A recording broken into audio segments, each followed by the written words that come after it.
There, for example, one day they talked about San Francisco and the situation in Francisco, and I saw the clip without any B-roll or something like that, and I'm like, okay, that's cool. But then I saw someone took that clip and added B-roll to that of San Francisco from there, how it looks like, what they're talking about, and then it gave me as viewer even more immersiveness because now I'm seeing what they're describing.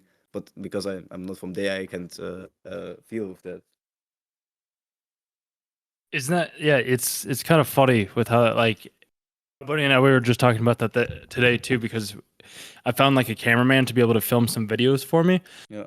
And him and I we were talking where he's like, we should be linking your videos into your podcast or like on shorts, like have your shorts and then have it like linked down below. And I was like, that's true. It's just when I think back, I'm like, when I'm watching shorts, typically if I see like somebody to like I like to click on the video, my mindset isn't to watch like a 10, 15, 20 minute video. It's like I'll just watch like a 5 minute video Yeah. here or like a 10 minute. Like I'm in the mood to be watching like shorts itself.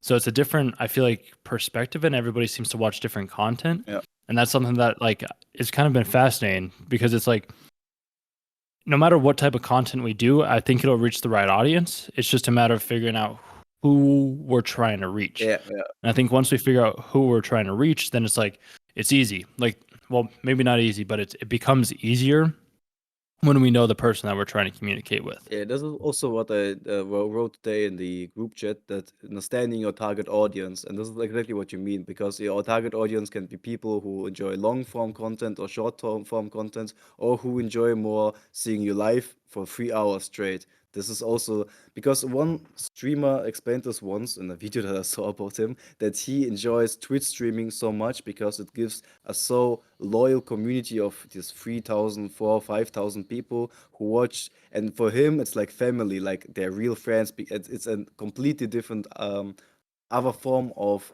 bonding with your audience than, for example, short form content. Yeah, I feel like the long form content almost creates more of like a genuine bond between people. Like TikTok's cool. It's just like whenever I'd find a popular Yeah. creator on TikTok, there was never like I never would go like in depth with their content. But then when I watch like Smitty videos or like I'd watch Danny Duncan videos or like Mr. Beast videos or like a channel called Let's Game It Out, like when I would watch those videos, like they were always long form videos and like just the content that they were creating fascinated me. I was like, I really enjoy this, but like if it just showed up on my short, like I'd watch it once, maybe I'd watch the same short that it came by. So I feel like there is it's like a different type of building. Like some people really do enjoy the short form content, where then other people like the long form content.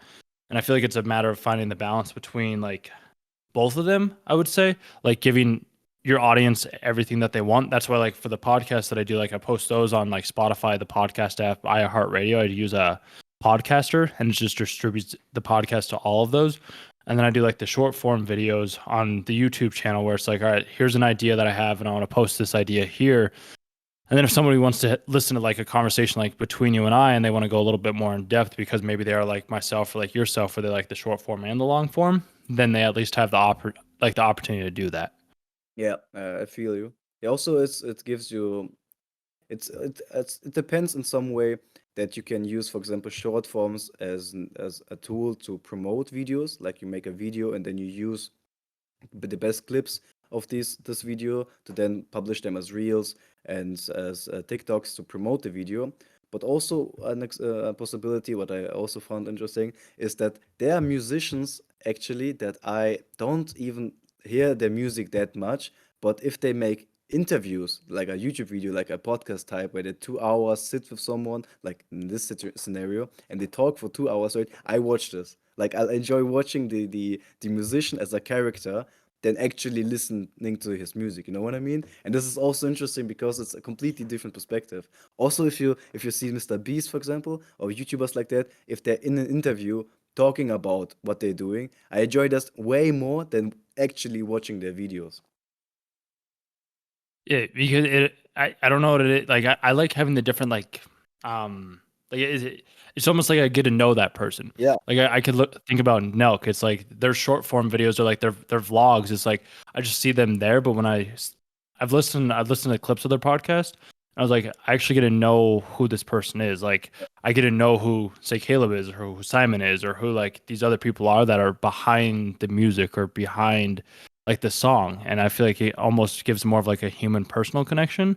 And that's why those true fans, I think, are the ones that are going to go listen to like the long form content. Like how your goal right now is to be able to get 100,000 views compared to subscribers because it's going to drive more traffic. Well, maybe not. Like, yes, it will drive more traffic, but it's going to give you more like long term, yeah, like fulfilling fans that will want to listen to like everything that you're saying, that'll want to watch your gameplays, that'll listen to yeah. podcasts, that'll do the affirmations and the manifestations that like you talk about and like the energies and everything like that, which I think it's good to do a little bit of both. And that's why I do both. That's why like I do the podcast because like this one I get to bounce off ideas and it helps me grow along with hopefully helps you grow. Yeah.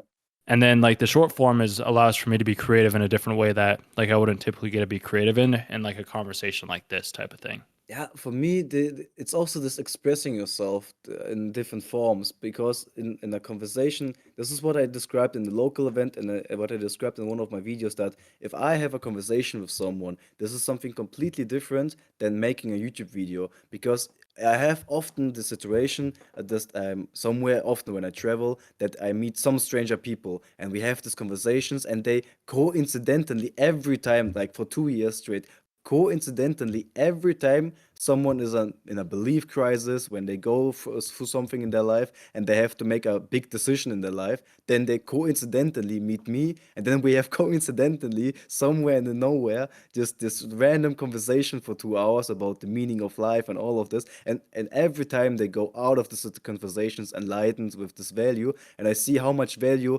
this what I have for those people have. But these are natural conversations that we have that are spontaneous, where both parties talk, where they react to each other. And this is a complete different dynamic than making a YouTube video that is based on a script where you have a hook, where you have a retention rate, you know what I mean, where you have a structure. So I enjoy also conversations like this because they are more natural and you react to each other and you have a conversation or a topic that evolves from itself naturally.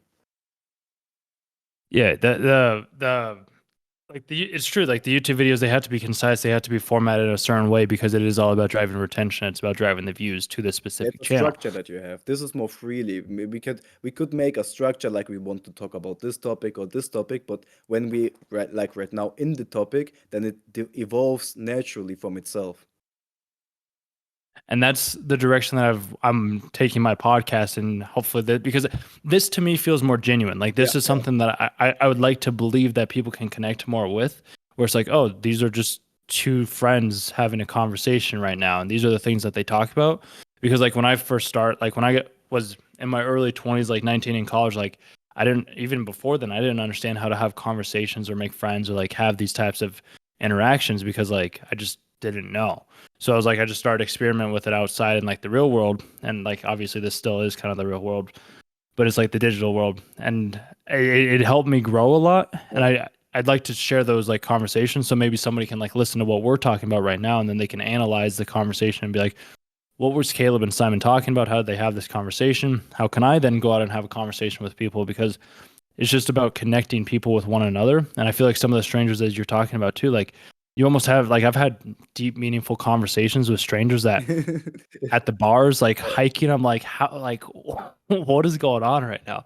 And it fascinates me. So I was like, might as well try and share that and record it. And I think we were talking about that the other day too. Yeah. Whereas like we have these super long, in-depth conversations, and it's like, darn, I wish I was recording that. And then it's like you aren't. So it's like might as well just start recording it, post it up there, and see where it goes. Yeah, yeah, I see it the same way. It's from Shakespeare actually. He said one time, "We are all actors and another one's play." And what this is describing is that we are all finding those people by coincidence, and the right people come to the right time in our life, and then they go away when we learn the lesson. So we all side characters in someone else's main character story. And that was Shakespeare that said that too. He said this with words, "We are all actors and another one's play." I don't know if it's the right quote, but I heard it somewhere Hmm. sometimes.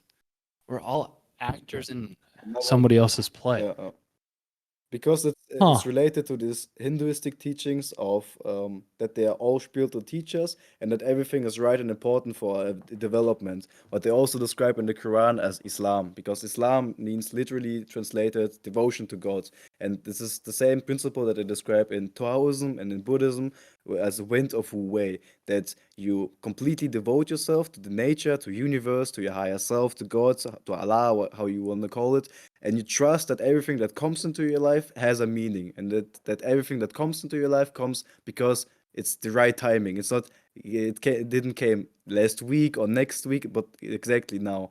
And every person that comes into your life is there for a certain purpose. And some people there have a good purpose, like obviously because they have a good positive impact, and some people you think they have a bad impact because like they're toxic, but even they are important, so even they are positive impact on the long term. And this is why they describe it's trusting in the process, because if you right now in the relationship, in the toxic relationship, or in this toxic friendship, or in this toxic family that you grew up in, then you're thinking to yourself, oh, that's so unfair, and why is this happening to me? But if you detach yourself and if you trust that this has a higher meaning and you trust in the long term process, then in the next hours, days, weeks, and years, then you will see the bigger picture, and then you will see how it actually benefited you. That you, because, for example, you grow up in this toxic family, you then became an even better parent for yourself, or because of these toxic relationships, you learned your own self love and self worth, and now you can have a real relationship. So it was real, it was right and important for your development.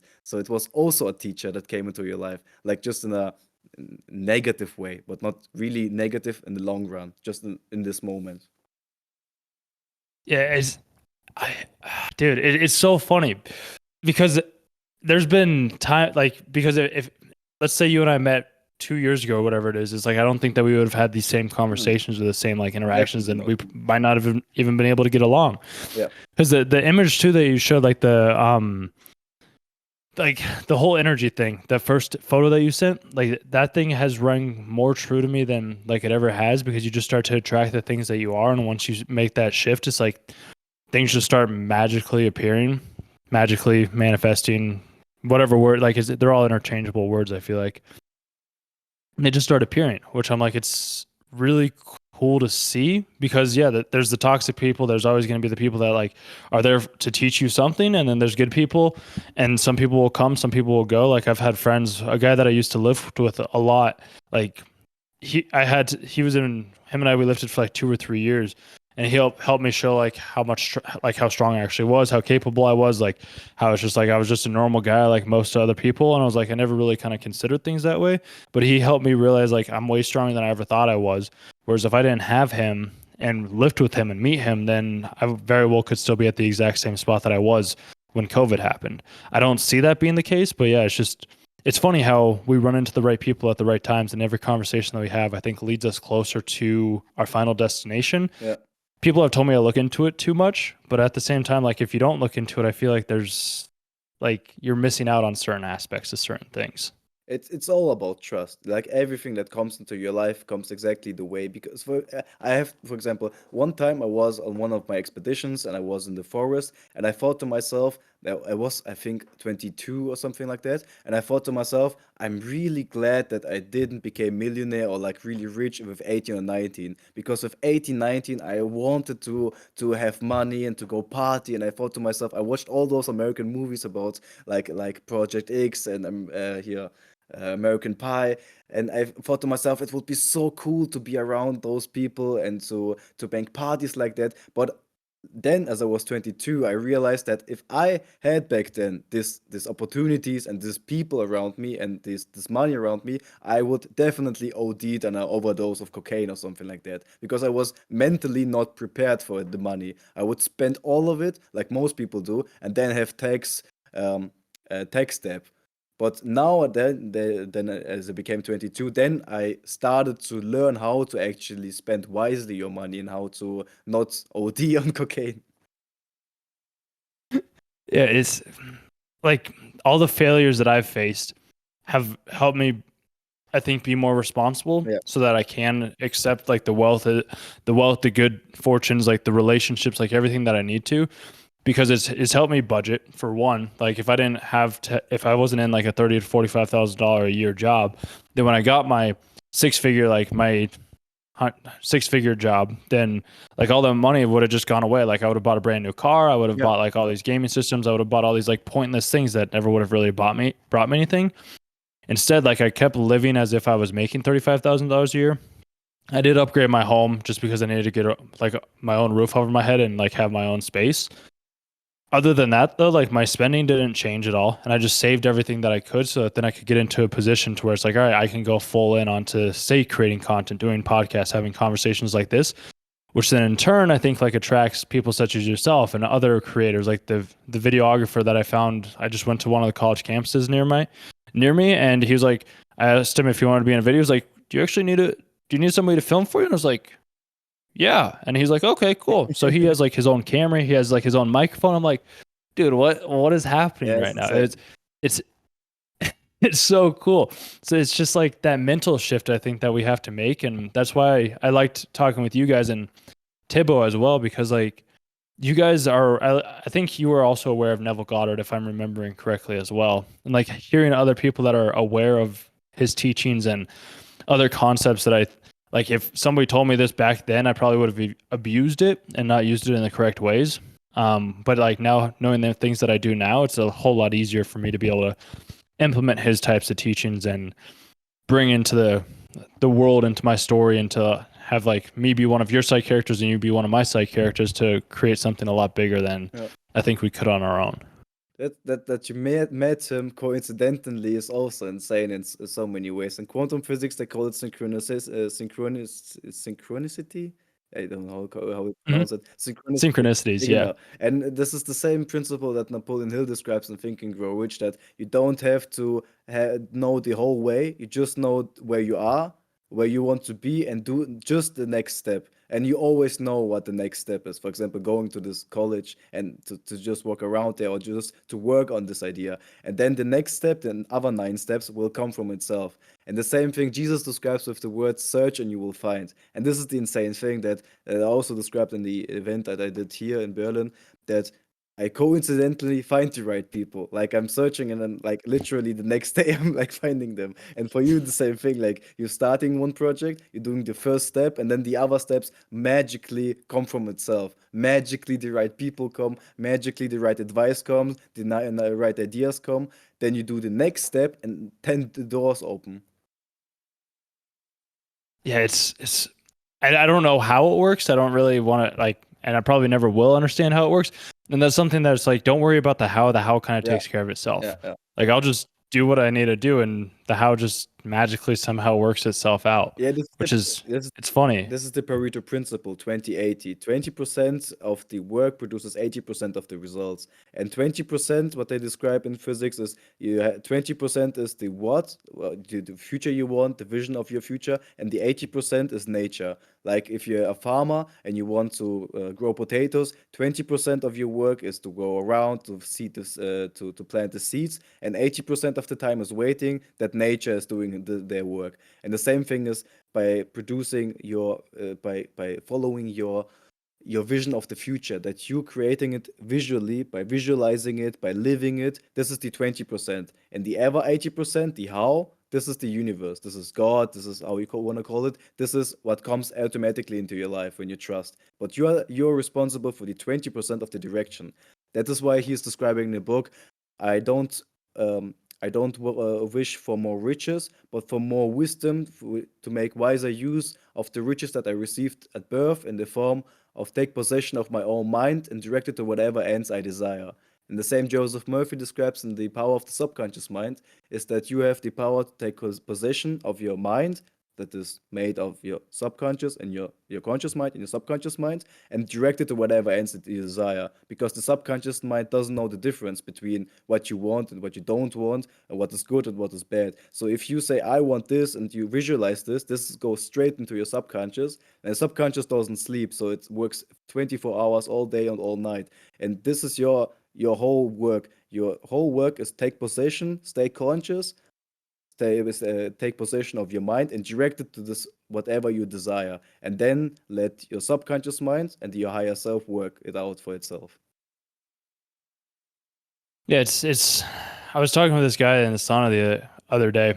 Sorry, I'm shutting my eyes. They're tired for some odd reason. It's been a longish day, and I know it's early for you. But I was talking with this guy in the sauna the other day, and he was talking about how it's like there's belief and there's faith. It's like, and that there's a difference between both of them. Yeah. And it's like believing in the work that I'm doing, and then having the faith that like the rest will just kind of take care of itself. Yeah. This is again trust. This is all of trust. This is why they also this is describing about hope and knowing. Hope is wishing, so you know the outcome. You can I wish I could maybe do it, but I don't know. But trust is I know I'm gonna reach this goal. No matter I don't know the how, but I know I will reach it. And maybe the way how you right now approaching it doesn't gonna work, but it will work in some ways. Maybe in a way that you don't know it even how it will happen, but you know that it will happen. This is trust, this is belief, this is knowingness, and this is how every goal was achieved. Because in the beginning, no one ever knew how it will be done. Like the first iPhone or the first plane, they just had the idea and they thought, "I will make it. I don't know how, but I will make it." Yeah, was that in the Power of Positive Thinking? There was another book that I don't know if it was the Power of Positive Thinking or if it was a different Napoleon Hill book. And I know the Power of Positive Thinking also is in Napoleon Hill. But he was talking about how it's like every idea, everything that we ever see starts with an idea within our own heads. Yeah. So it's like the crane, the building, the home, the calculator, the book, the pen, like it all started within here, within our minds, and then Yeah. it becomes a reality. So it's everything starts with the idea. And I was trying to relay this concept to one of my friends of mine, and I don't think he's done, and nothing against what he does and how he does it. I just don't think he's done as much like self-reflection that probably you and I have, and studied like the metaphysics and the physics and like the spiritual and like different types of religions to be able to come to this type of realization.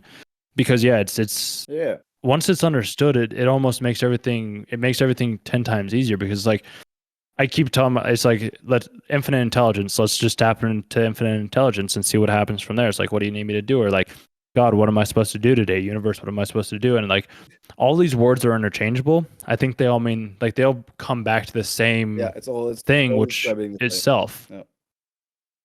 This is also the Yeah. same with your And yeah, talk. go ahead. No, it's with your friend. It's the same principle again.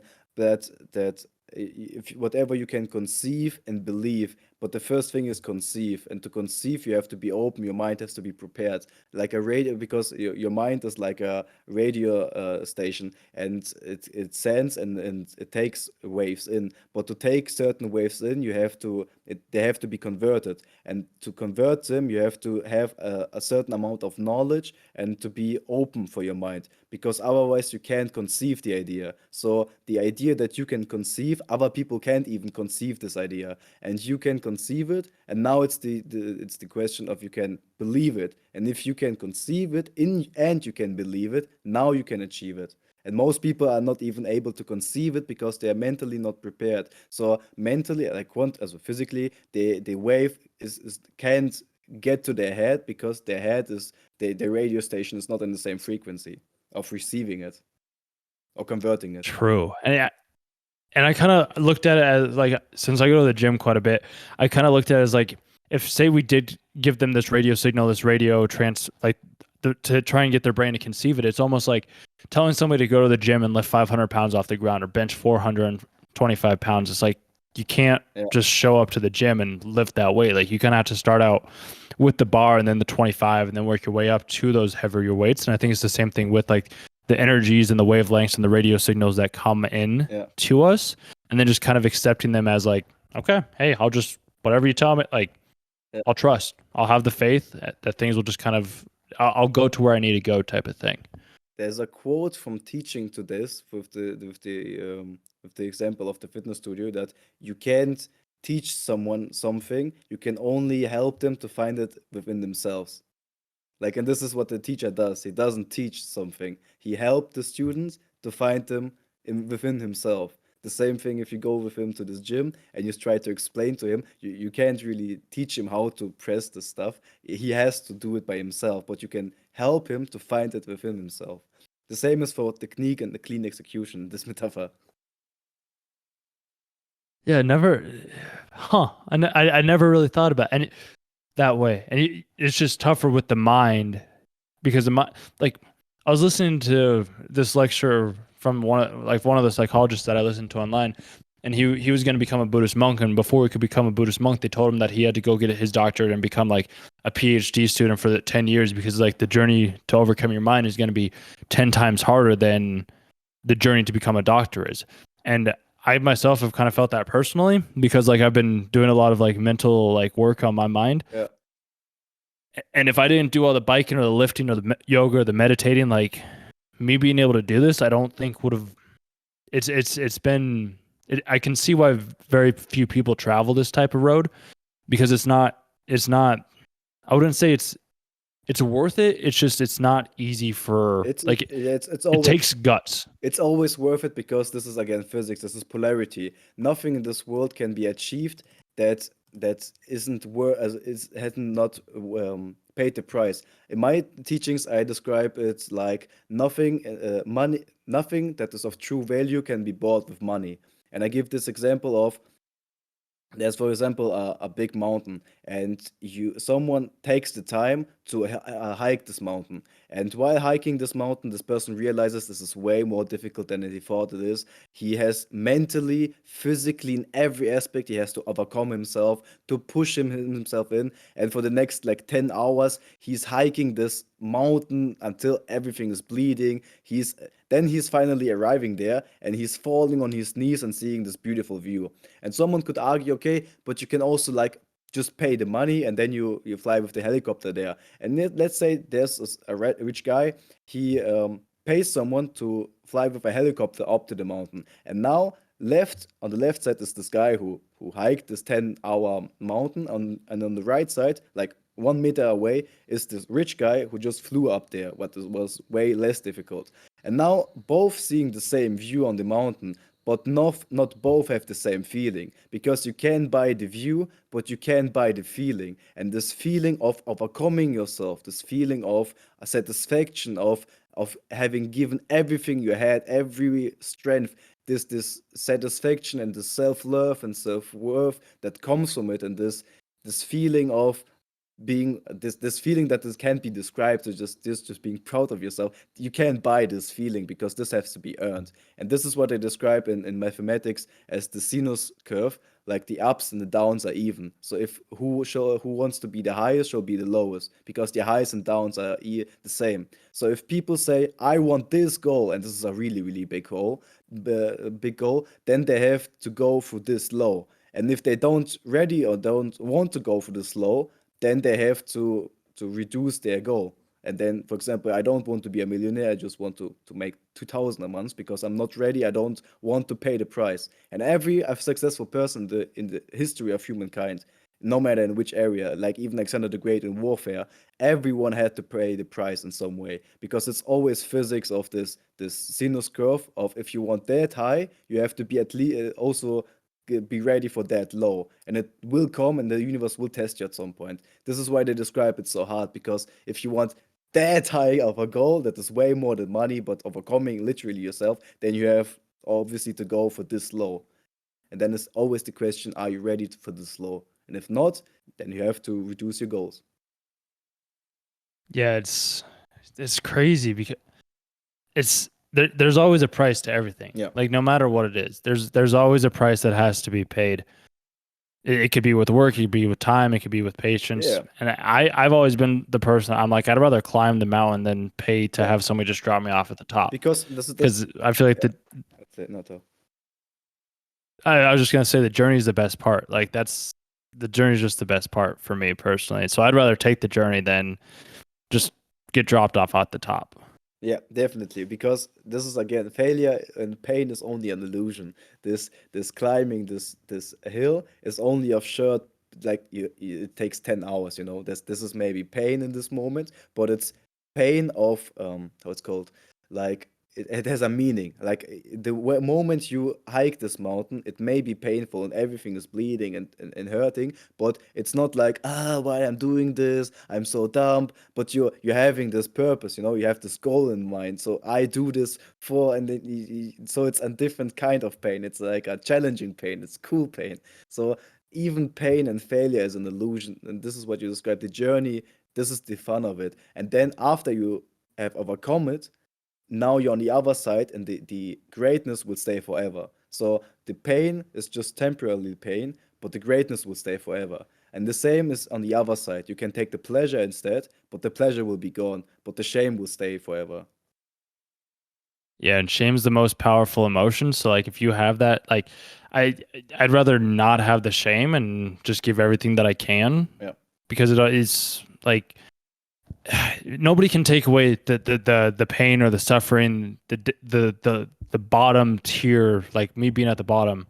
Nobody can take that away from me. Nobody can be like, well, you didn't do this. It's like I did. Yeah. Like you can say that I didn't, but like I myself know that I have ran these miles or I have read Yeah. these books or I have done this bike or I did overcome my mind or I did overcome the gym. Like I've overcame all these things and it's like you can't take that away from me. Whereas like if somebody was just like, oh yeah, no, my daddy gave me this money or my mommy gave me this money or like I had a trust or I had this or I had that, and it's like, okay, that's cool. But like, did you have fun? Like did you overcome, did you have any sort of pain or suffering? Yeah.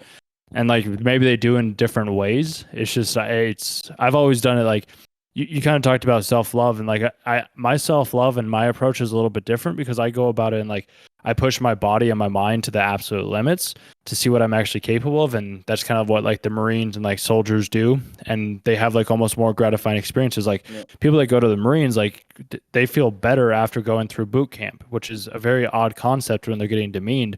It's because nobody's giving up on them. Like they're told to leave every single day, and yet the drill commander, the sergeant, like he still shows up every single day and is like, "Oh, hey, you're still here? Oh, okay. Like you should still leave." And it's like, but they never leave. And then like by having that person that's always there for them, it makes them want to do more. It's like this person's not giving up on me, so why would I give up on me type of thing. Mm. And it's also this self-love comes exactly from this, by not giving up, by having gone through it, and you could quit, it's easier. This is, for example, if you're in a fitness studio and you run on this, I don't know how it's called, but you run on this machine, you can just press the button and it's gone. The pain is gone.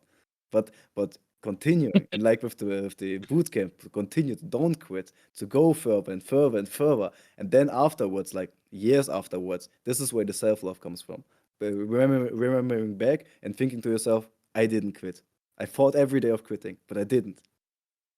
This is where the self-love And comes. that's exactly because like the only way that I know that I'll fail is if I quit, and I know that I'm never gonna quit, so I know that I'm never gonna fail. Like Yes.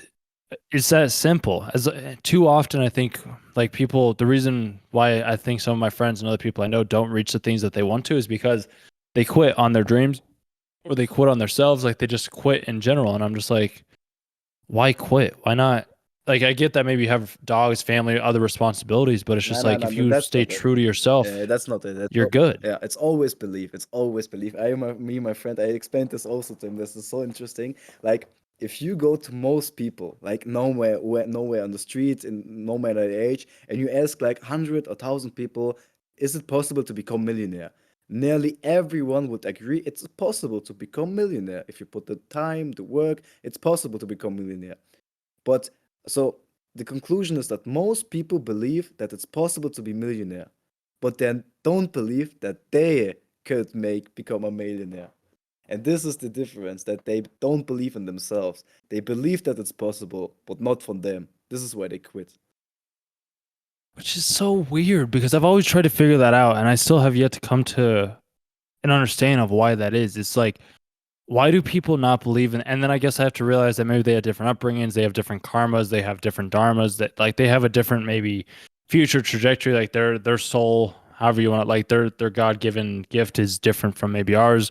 But like, yeah, if you just can break somebody's belief of like, hey, yeah, you've been conditioned to think that the only amount that you can make per year is $30,000. Like that's all you're ever going to make. But if you change your thinking of like, well, I could make $1 million a year, I can make $1 million, I can make $10 million a year, I can make $1 million a month. Then like you just have to pay that price to be able to obtain Yeah. said outcome, and then it'll come true. This is so insane because it's also an illusion.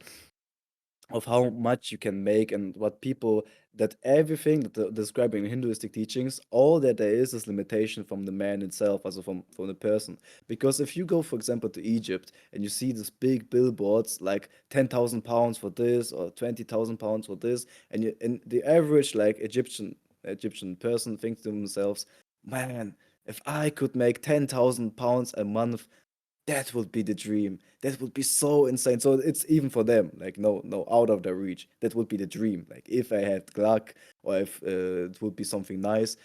But 10,000 Egyptian pounds is in Germany like 400 bucks. Like you get this by working like 3 times a month for like a standard job, like as a waiter. So it's nothing basically. And this is describing how for someone something big, for someone else's is like it's nothing. And this is the illusion that we self-created for ourselves. Because for nature, it doesn't make a difference if we make 10,000 or 50,000 or 100 or million or 10 billion or one quadrillion. Because for nature, it doesn't make the difference. In nature, everything is abundant. And that's what they're describing in all of those teachings, that your natural state of being is abundant in everything. So more than just millionaire, being abundant of everything enough. But it's the person themselves through their conditioning that limit themselves by saying, okay, I can reach this amount and that's it. And not just for money, for anything in life. And this is because some people are from certain families and say, okay, my limit is 1 million because they're from a rich family. If I make a business like my parents, I can make a million. So this is their limitation. And for other people, okay, if I put the work of 10 years go to study, I become a doctor or a big lawyer, I make 10,000 a month. This is the edge of reality. And for other people, it's like you're never gonna be something. You will sell drugs and crack in Harlem and never go out of this neighborhood because no one else did it. So this is their limitation, you know? Yeah, and that's the hard part because like I was talking with a colleague of mine that I used to work with, and he was like, so, so you think that people in these like the hood, like the low funding communities, the hood, however you want, the ghetto, whatever word Yeah. you want to use to describe it, it's like that they could also become millionaires, that they could also have this level of success. And I'm like, yeah. He's like, but none of them do. I'm like, well, like Kevin Hart, I think was one of them. Like you got Yeah. Straight Out of Compton was that like that you have all these other people that are able to get out of that situation. It's just they had to believe that it could be true, and then they made it happen. And Yeah. I just think a lot of them don't have that belief system, because like a lot of the things that like I've come to see is whatever you consume is the things that you're going to start to believe. And if you're only consuming negative stuff or things that aren't going to give you like a different perspective or different view, then that's all you're ever going to believe that the world is. And then once you like read Think and Grow Rich or The Power of Positive Thinking or The Magic of Thinking Big, and you start to read these different books that like increase the mind and the capabilities, Yeah. because the mind's a muscle just like anything else. And if you can increase the neural pathways and start to form new paths and walking channels or new strengths or whatever it may be, then the mind can start to think in different ways, because the mind is the one thing that I don't think we'll ever truly understand. And yet it is the most powerful, it's like the most powerful thing Yeah. in like that we possess. Yeah. So it's just fascinating to see how people limit themselves. And that's why like trying to break beliefs of like having conversations like this, hopefully maybe it can reach other people that can break their beliefs and think like, huh, I never really considered it that way. And then maybe it'll just plant the seed into like into their subconscious, Yeah. which then it can start to grow into something that could become like a full oak tree or whatever it may be. Yeah, yeah. You described it perfectly, that you read all of those books primarily not for the techniques that are there, but with each book you read, you increase your self-belief and your belief of what is possible. Because I knew back then, for me, Think and Grow Rich was like the starting point of everything. Because back then, before I read this book, I never read books in my whole life that were not Roman, also literature. And all of this was just ideas, but I had not proof that it's truly proof. But so it was just an idea. And then I read this book, and what this book primarily did, not the techniques or something, but it primarily did was to give me the belief of it's possible. I'm on the right way. And all the books that I read afterwards were the same stuff. With each book, my belief of what is possible increased and increased. And you described it perfectly. That most in the hood, their problem is belief in every aspect. It's not the limit of resources, because limit of resources is a illusion. What I describe in my studies in Egypt, that even no matter where you're from, resources can be anywhere found, because like we said in the beginning, they will magically find you in the right circumstances. But it's the belief that most people lack, and this belief is the, like Napoleon describes, if you can conceive it and believe it, you can achieve it, and most of them can't believe it. Some of them can conceive it, but they don't have the believe it to actually do the next step. Yeah, they stop having that faith. They like Yeah. they believe, maybe they believe it to a certain extent, but then they're like, okay, whatever. Like this isn't actually gonna come true. But then it's like, well, what if it could come true? Yeah. Like, what if that belief is the only aspect that's holding you back? And once you start believing and thinking in a different way, what if that changes everything? Like, what if that changes the perspective, the conversations, the people that you see? So I was talking with my buddy today, and I was showing him it's actually kind of funny. So like, I was going around college campuses, and I was interviewing people about like kindness content, asking them what their thoughts were on that. And I ran into this one girl, and her and I were talking, and she was like, yeah, you just got to be more accepting, like say it's different religions or whatever it was. And she's like, yeah, it could be Christians or Muslims. And I was like, okay, that's kind of cool. And this was first thing in the morning. And then as the day progresses on, I do another podcast with some guy, and he was like, "Oh yeah, we're gonna go. I'm gonna take you to the barbecue, like at my church." So we go to his church. We play this volleyball game and everything like that. And then as I'm leaving, my cameraman, he's like, "Oh yeah, no, I'm Muslim too." And I was like, I didn't even pick up on it at first until like I went back and rewatched the video. I was like, she kind of covered what I was gonna be, like the two religions that I ran into that day. And I was like, the odds of that happening, I've started to see are not as crazy as they might seem to be, Yeah. but it's still it's quite fascinating to see these things like almost happen before they actually happen, type of thing. This is also like starting to see the bigger and bigger picture. Like, this is what I love. What I did today was in my checklist. This Dr. Joe Dispenza meditation from the book Breaking the Habit of Being Yourself. What is a 4-week practice that you do, and at the end you learn all the steps how to do this meditation, because it's a 1 hour meditation. And the final step is, because all of before, as the 30 minutes is just preparation for the last 20 minutes, and the last 20 minutes is then entering the quantum field, like being just pure consciousness and having these visions of the future. And every time you do this, these pictures get more clear and more clear, and you get a more and more picture of what your life gonna be, and these things start to unfold themselves in front of you. And the more you trust and the more you detach and devote yourself, the more it's like you're not really, uh, it's not like you're not living the life, but you're observing life, how it unfolds in front of you. For me personally, I don't have really goals, because I just observe what happens to me and what vision comes for me. And then I follow those things. And it's for me like puzzles. And I have this puzzle and this puzzle and this puzzle. And then I have a vision, and I realize that this puzzle and this puzzle, they together, and they start to make a picture, and I'm like, okay. And then I see the other puzzle, and I see these bridges, how they connect, and start to zoom out and to see the bigger and bigger picture. So it's observing, and this is the divine plan, what they often describe, that was written before you were born. And I'm seeing it, and I'm like, man, that's insane. I never really kind of thought about it as puzzle pieces, because I've kind of been the set, like I have a goal, but it's also like I don't have a goal. Like I know the place where I want to be, but it's like how I get there, I don't know. Whatever transpires. Because yeah, that's interesting. For me, for I example, never really thought about it that way. I always said, and I have to, for example, this is another story.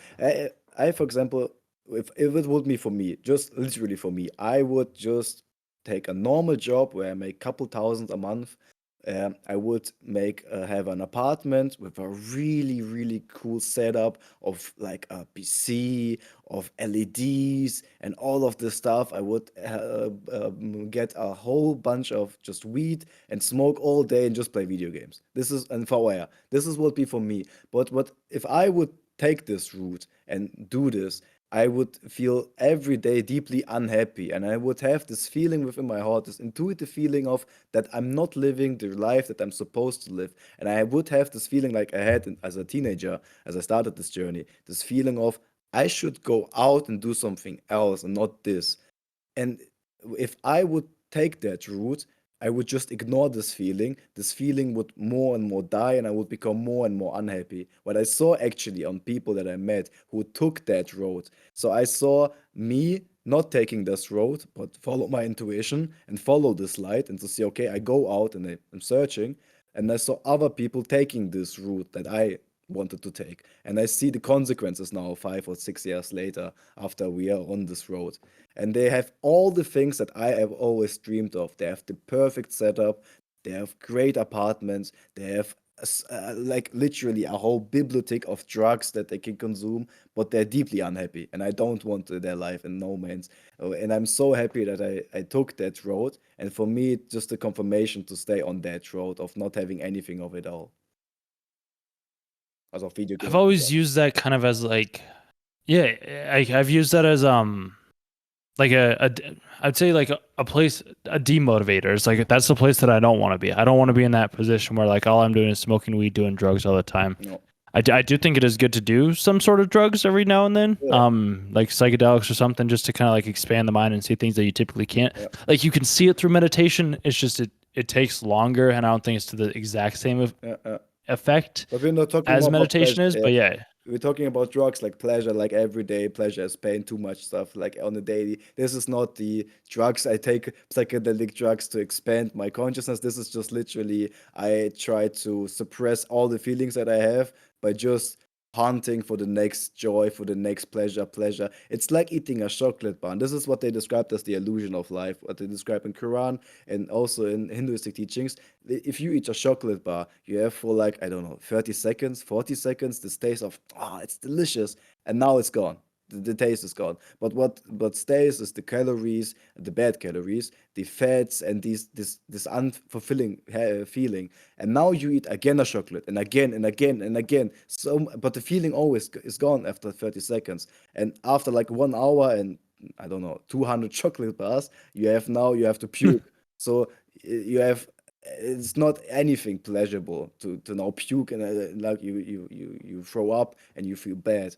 And this is what they describe as the illusion of pleasure. If you just hunt, it's not like bad to eat a chocolate bar, but if you're just hunting for this pleasure, this is the illusion. It will give you long-term satisfaction. But if you, like you described, go jogging instead, this will be this 30 minutes or 1 hour of pain, but you will feel great for the next day and for the next week and for the eternity, because this is long term like pleasure, because it's lasting, because it's something from within. yeah, whatever that thing, because yeah, I always feel better after a run or a bike ride or an exercise. But like if I eat chocolate bars, it's like, oh, I had too many chocolate bars. It's like I actually used to eat like a whole like pack of Oreos. Like I'd go to the store, I'd buy like a family size thing of Oreos, and like Yeah, I'd eat the whole thing in one sitting, and I'd be yeah, me like, too. this is, and Yeah, and I'd feel so bad yeah, afterwards. And I was like, why am I doing this right now? it- And then I keep like wanting to go buy like a dozen donuts and like eat all the dozen donuts. I'm like, no, I don't need to do that as much as I would love to.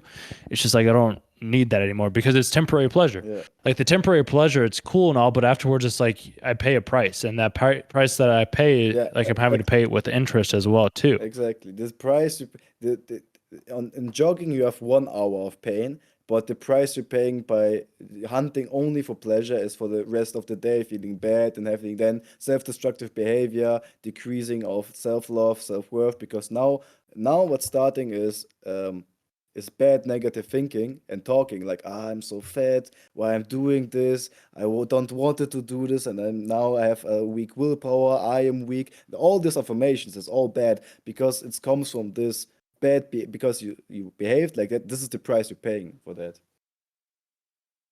Yeah, Yeah. and I don't know if those bad behaviors come from conditioning from other people, because like I've had some like I don't know, I wouldn't, maybe it is negative self-talk, but it's also like it was a talk that I needed to use to myself to like motivate myself. But then like once I do, it's like, okay, hey, you did good work type of thing. So it's like a small shift that I've had to make where it is I'm proud of the things that I have accomplished, and I needed to have those times when I had to be at my lowest point to see like, Yeah. okay, this is what I am capable of, and these are the things that I can do. And maybe people haven't got to the lowest point. I don't know what it is, but it's just like I wish that there was a way, and I know there never is going to be a way Sadly, I've had to come to a realization of that, where it's like some people they do want to change, and then other people are okay, like playing video games, watching movies, smoking weed, doing drugs, like avoiding all the problems, and that's okay. But my hope is that like by having conversations like this, by asking questions and seeing what other people think and like the studies that they have, maybe it'll help them change their beliefs so that they can Yeah. like get out of the hood, they can get out of their parents' basement, they can go and do something that they couldn't have originally done. Because like clearly like you've studied a lot of religions and other faiths and other like quantum mechanics, and like you have a very well like knowledge base of this type of information, which is it goes way deeper than Yeah, myself is. but because But I feel like we yeah. both have come to kind of the same conclusion. But for me, it's also because it's part of my life path. This is what me and a friend of me described. Like my life path. This is again, this is numerology. This, yeah, Numerology? yeah, I think Yeah. it's called like this. And I have what they describe life path 1 and soul edge number 7. What this basically means, soul edge number 7 is someone who's always seeking for the answers. Someone like a scientist, like Da Vinci or Isaac Newton or Albert Einstein, Nikola Tesla, who is like literally spending all their life in laboratory because they want to understand how life works. And even as I was a child, I asked questions like what is the meaning of life, how this is work. Children don't ask questions like this. This is why it's called soul urge number, because this is what your soul, what your soul urge, you need this. And I need this. I always need explanation, but other people don't need this. And my life path is 1, and 1 is someone who is a leader, someone who is a visionary, who's creating something like Steve Jobs or Elon Musk, who creating companies. And what my life soul mission in this lifetime is, what that you described with the puzzles, is what I found out over the last couple of years, is that it's for me like Napoleon Hill increased with his teachings the educational system of the 20th century. It's for me with my teachings to increase the education system of the 21st century system, also for this century, to increase the educational system. What we described, that you can not just read and write, but that the children learn this exact principles of self-belief. And this is why I had this soul edge number 7 in combination with 1, because if I'm not a teacher, then I would, for example, have life path 7. Then I would be maybe a teacher, or life path 2. Then I would be someone who's more empathetic, what's called emphatic with the people. Empathetic. No, no, in positive way, like yeah, someone who can build relationship. Then I would be a teacher, but I am life path 1, so I'm not the teacher. I'm the one who's building the school and who is doing these franchises, traveling around the countries and seeing how the schools are built, where they're built, to concept this plan. This is why I have soul edge number 7, and this is why I have this understanding of those things. But people don't need this understanding. It's my life path to understand this so deeply. But most people, like 80 or 90%, don't need to understand this on this deep level because it's not part of their life path to understand it that way. It's just enough to just trust and know the basic stuff.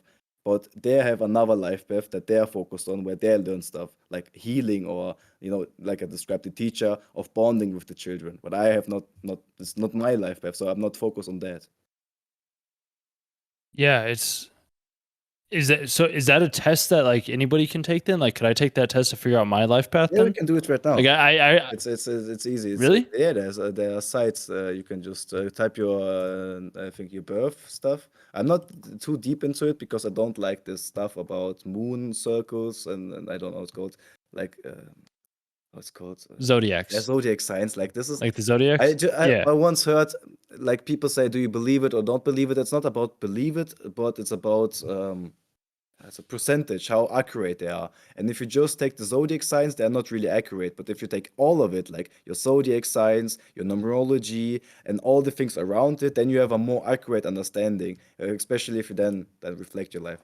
At the numerology, there was a Yeah, site you can it's check. kind of it's almost like you're just using one piece of the puzzle. Like if you just use zodiac signs, or if you Right, right. just use the like numerology, like it's only one piece to the whole puzzle of who you are. And that's why I like looking at different religions and faiths and like personality tests, because it helps me put all the pieces together. It's why I did the big 5 test. It's why I've done Yeah. like the Enneagrams test. It's why I've done like Myers-Briggs test. It gives me a clearer understanding of, it's like, okay, very high in conscientiousness, low on openness, good on assertiveness. Like there's certain aspects that like it just helps me see the bigger picture type of thing. Yeah, okay, here, yeah, I got it. I got it. Okay, okay. I sent it into the link. This is Perfect. the how to open the chat. Okay, I can send it to you for the normal chat.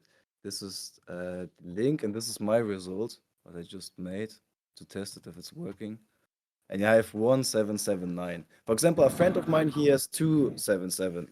He is literally, he is, for example, from a family who is abusive, not that abusive, but still like traumatic. So his journey on this life path is way more on healing, of healing with people, of empathizing with people, of building relationships with people. And I'm often, sometimes people say that I can be cold, and it's because sometimes I seem cold to people like a robota because of the scientific aspect. Like I see often things from a scientific perspective, like people have a problem. I'm like, okay, here's a solution. But sometimes people just want someone's shoulder to cry it out. But I give them just straight a solution. But he is someone. He has a shoulder for feeling it, for going through it. You know what I mean? Yeah, it's funny because yeah, I've never had that like the I guess the empathetic shoulder. Like I can empathize with Yeah, people, me too. Yeah, but me too. it's never been like the same like probably like I have people that will come and talk with me like tell me things that like I'm like wow, this is incredible that you guys are telling me this thing like this like people have told me some of the strangest, most amazing, craziest, coolest things which I love hearing. I've just never I guess I've never had like the confide like in the exact same way as your buddy has had. And then the numbers too that I got 4137. Yeah, like I said, I'm not that deep, So I'd deep have into it. I can. it, Can you send the picture? hey, yeah, I can send that picture over to you. Is that This is um for example, I often describe it because this friend I talked about, he's a coach in helping people to feeling more for people who go through trauma. And I always described it for us both. It's like I am the one standing on a stage talking to a lot of people and inspiring them. And then after the stage is gone, people going out of the room, he is the one taking the people now to an 8 month one-to-one coaching, going with them the steps. Because I couldn't do that with someone personally go for this. And he would have not joy to stand on a stage in front of so many people. And this is exactly why it's right and important. Everyone is right and important in his own way. Someone is the director of the school, and someone is the teacher in the school, in the class on a daily basis. And both are as equally important because without the one, the other couldn't do well. yeah, and we need to have both. I think the Kabbalion talks about that, where it's like you can't have one without the other. Like you can't have hot without the cold. You can't have cold without the hot. Like it's you can't have the speaker without the teacher. You can't have the student without the teacher type of thing. Because I'm kind of the same way as you, where like I want to be on I want to be on a stage like talking with everybody. I'd also like I'm also good doing one-on-one conversations. The stage is like the way where it's like that's just how I know I can reach more people and I can impact more. But like I feel like real growth and real change happens in one-on-one conversations. So it's kind of difficult, but it's also like the stage speaking is almost more of a way to spread the idea and plant it into their subconscious mind. And then the people that truly want to grow, that truly want to transform their life, that's where like the one-on-one coaching comes in because they can ask questions. Like I can provide them direct feedback. I can specialize the approach Yeah. to say them to them specifically compared to it being a mass like a mass understanding, I would say. The I'm gonna you can do this again on this side. Here he Mhm. already also gives this is the original site that I used, the Smart Bash, because there you get also the explanation for that. This is also what they describe as the law of Dharma, like it's your special talent in combination with service for others. Because for me personally, I am the one, I love organizing stuff. For me, it's a lot of fun to organize the party, the location, the people, and getting the right people to this place. But on the party, on the day the party is on there, I'm like Gatsby. I'm like alone somewhere in the house upstairs, not talking to anyone. But I have people who are not like it to organize stuff, but they are party makers. They are who extroverted, who are can dance and enjoy people. And these are the people who go up in there, and everyone is important, and everyone can use their practical knowledge in the way their skills in combination with service for others, because there are a lot of people they hate organizing stuff. For example, if you want to build a school, this business, this entrepreneurship thinking, this thinking of how you organize this, how you build this to connect all the people. Most people not interested in this. And similar, I'm not interested to daily go into the school, into the class, in the same class, and to work with the same people. Like for me, I couldn't imagine that. And this is why everyone is right and important the way they are for their journey. But it's for them to find their skill and then to use it in service for others. Exactly. And I like how you use Dharma, because Dharma is something that I recently came across, because before I was just chasing the money. And then once I got the money amount that I was looking for, I was like, Yeah, me okay, too, me this too. didn't bring what I was looking for. And then having the Dharma and being like, okay, this is what I am meant to do. These are the things that I feel compelled to do. It's kind of shifted my whole perspective of like, okay, the money will just come as a byproduct, I believe. So it's not something that I really need to, like, I just don't need to worry about it anymore, which is, it's fascinating how those small little things seem to work. For me, And yeah. yeah, it's, go ahead. For me, it was insane. For me, I always wanted just to make money to express myself more, because I thought, okay, this is my goals and this is my goals, and it was just like the tip of iceberg, the slides in within myself. And then I worked in sales for a couple of years and I made money, and then I had the money that I always wanted, and I was still unhappy. So I was cool. I had new suits. I had cool people. All the people around me got luxurious cars, but like the only like every one of my friends had a Rolex and like the highest stuff, but didn't. It was normal, like nothing special. And then I started to go more like as the lockdown started to study Buddhism and to detach from all of this and to go more my way. And one time, a friend of mine, he invited me to his studio to do LSD for the first time, to just experiment with it. And then a couple weeks later, I did it again. I went to the forest and took LSD for myself, and I walked to this mountain, and up in the at the highest point of the mountain, I sat down and meditated. And as I meditated, did this breath work of Wim Hof, everything started to melt, and I saw in front of me, like you could see in the atom, like it felt like an instant zoom, like from a movie, that you're zooming into the forest, into the dirt, into the atoms, and then within this atoms, the light. And it was exactly how in the Quran describes, where everything is shining bright, and it's like you have a extreme big vision, but what I didn't understand back then. And I know come back, I am sitting there thinking to myself what just happened. And in this moment where this happened, I knew everything that was before that.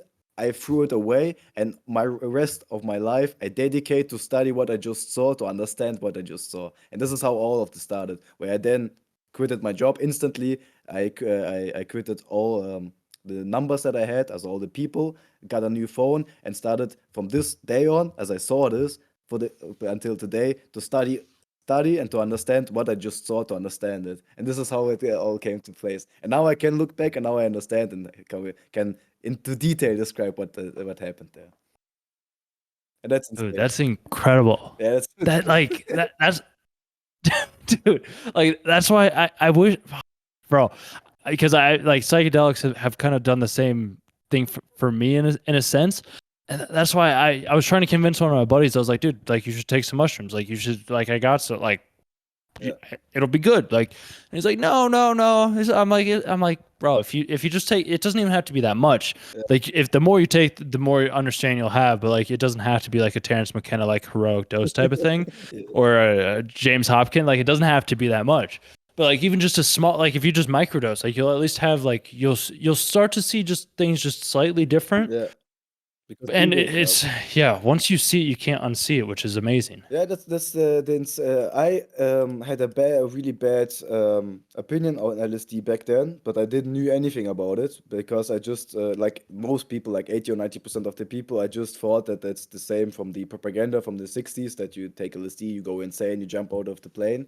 And then we went in his studio, in his music studio. We did it, and it was really completely different than I thought it is. I thought it's like everything is melting, and you see this extremely big pictures, like if you just smoke DMT. But for me, and I described it back then, it felt like for the first time in my life, I feel sober. So it's for the first time I feel really conscious, like just woke up, and I turned to my friend and asked him if you can do this every day or if there are consequences. And after that, I started study LSD and psychedelics. I read all the articles about it, all the what's called all the protocols about it, and I found it so interesting. From that day on, I started to study it for myself as self-study and did protocol like in chemistry teachings. And it's fascinating because all what people think negative is just an illusion from the 60s, from the propaganda, because there are no negative impacts. Some people argue you can get up psychose and you can get insane, but even that is not true. This is the reaction of the people, because they proved even in the 50s that there are no negative impacts. And this is why it's so, for me, LSD is one of the greatest things of all.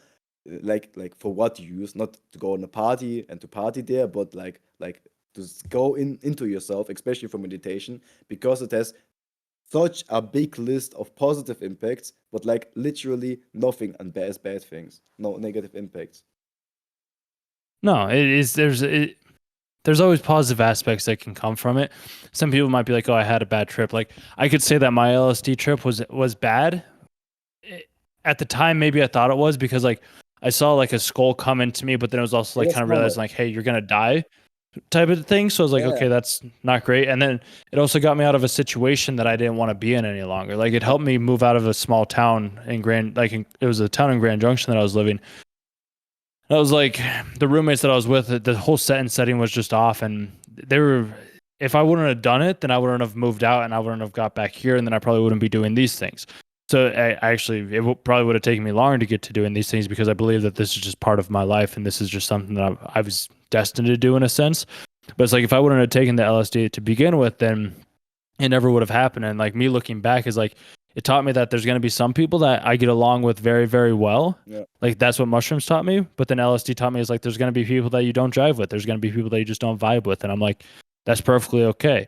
So it's like both things that always teach us everything. And obviously you've read more papers than I ever have on this subject. I just kind of experienced it and just kind of like reflect upon it on the inward path and kind of see where that takes me. And it seems like it's taken me to a decent place so far. yeah. I even wrote a magazine about LSD and everything about it and all my studies. That's Oh, insane because there can't be a bad trip. Sometimes you have a bad trip because it's part of you need this for in the development. But mostly a bad trip is not really a bad trip, but it's like a mirror. This is what I'm describing. The LSD has no real effect. What they're describing in all of those things of these protocols, it has no real effect. This is why it's so difficult to categorize, because the effect of LSD is that it enhances what is already there. So if you have something like these demons in your head, in your subconscious mind, then they will be multiplied, like intensified.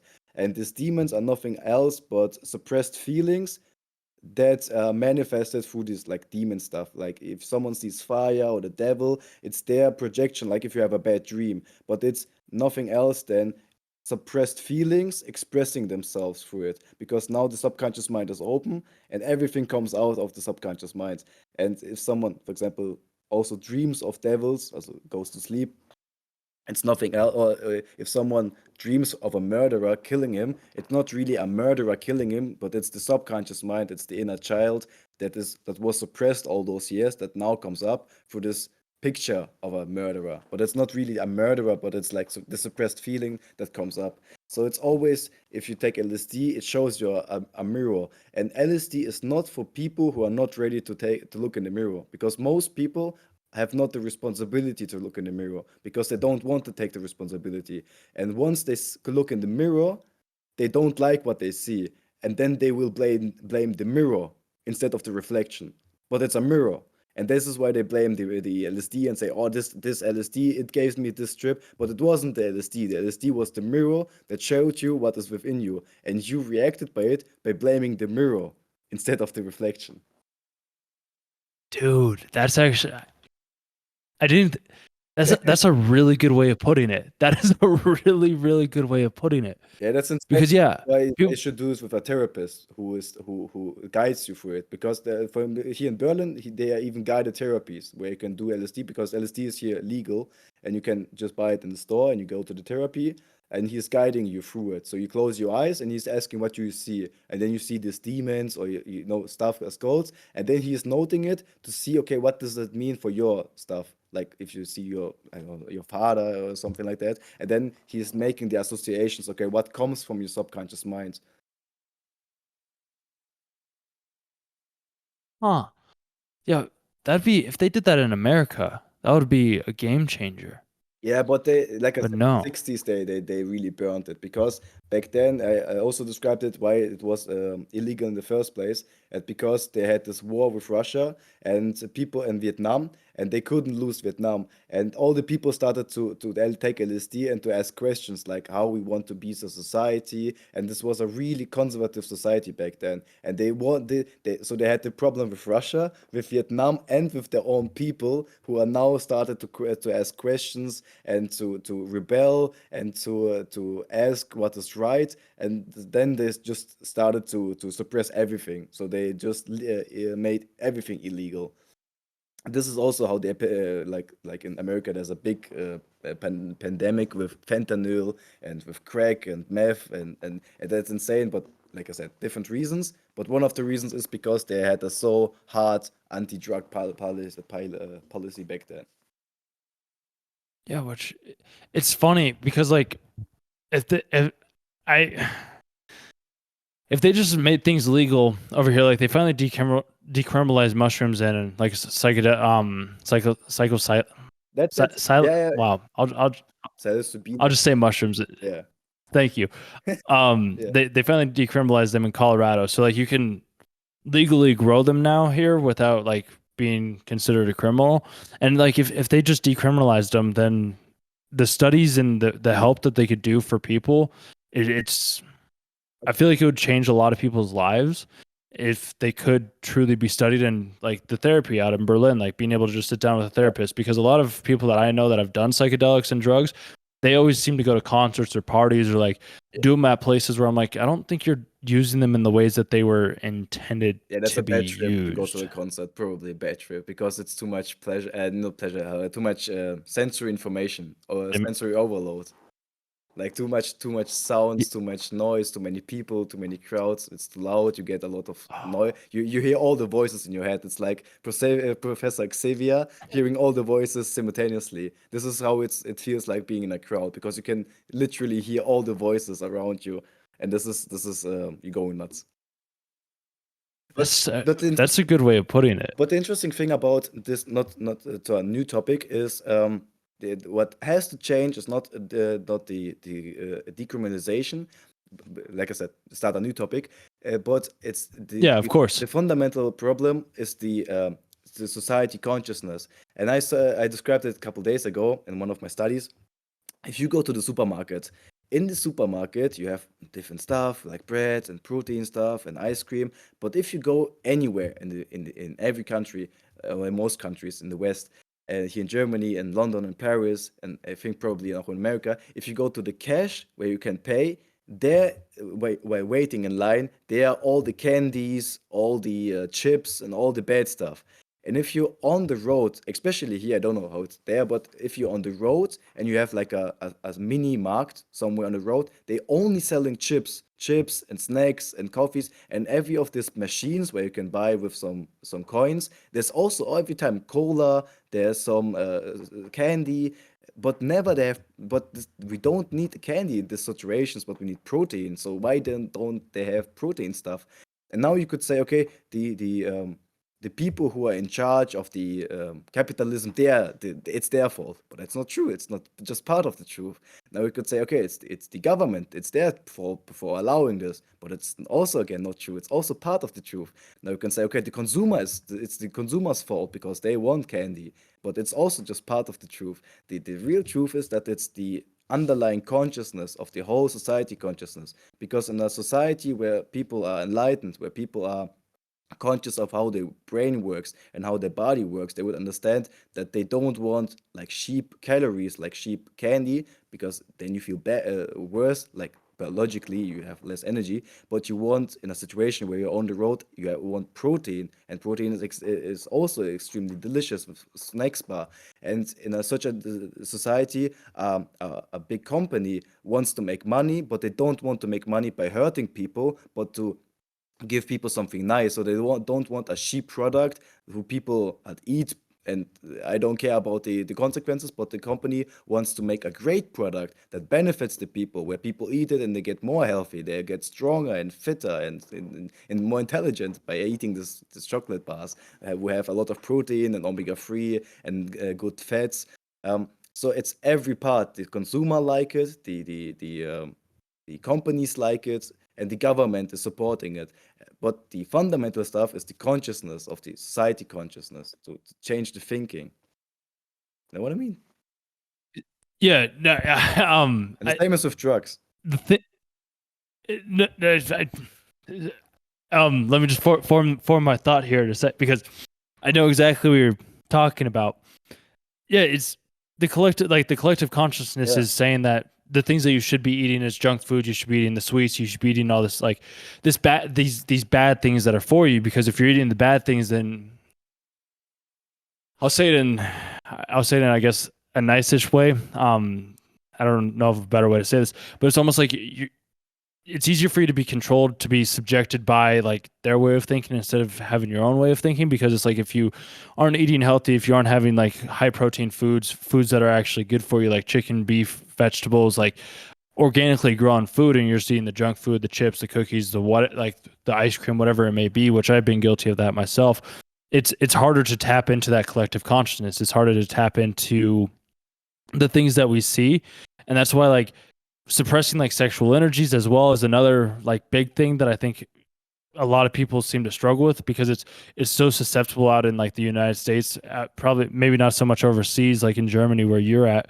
But yeah, it's just seeing how it's so easy to get like fast food and junk food and all these other like foods that aren't good for us. It makes me think like, well, what happens when I do start eating the good food? Like, just me recently, as I've transitioned over to having like more like healthy foods, like such as like chicken, protein, like getting back in like my meal prep, Yeah. my whole mood, everything that I do has changed. And yet when I was eating like the frozen food all the time, like the quote unquote junk food, just not as healthy, like the processed food, the packaged food, I didn't have the same energy.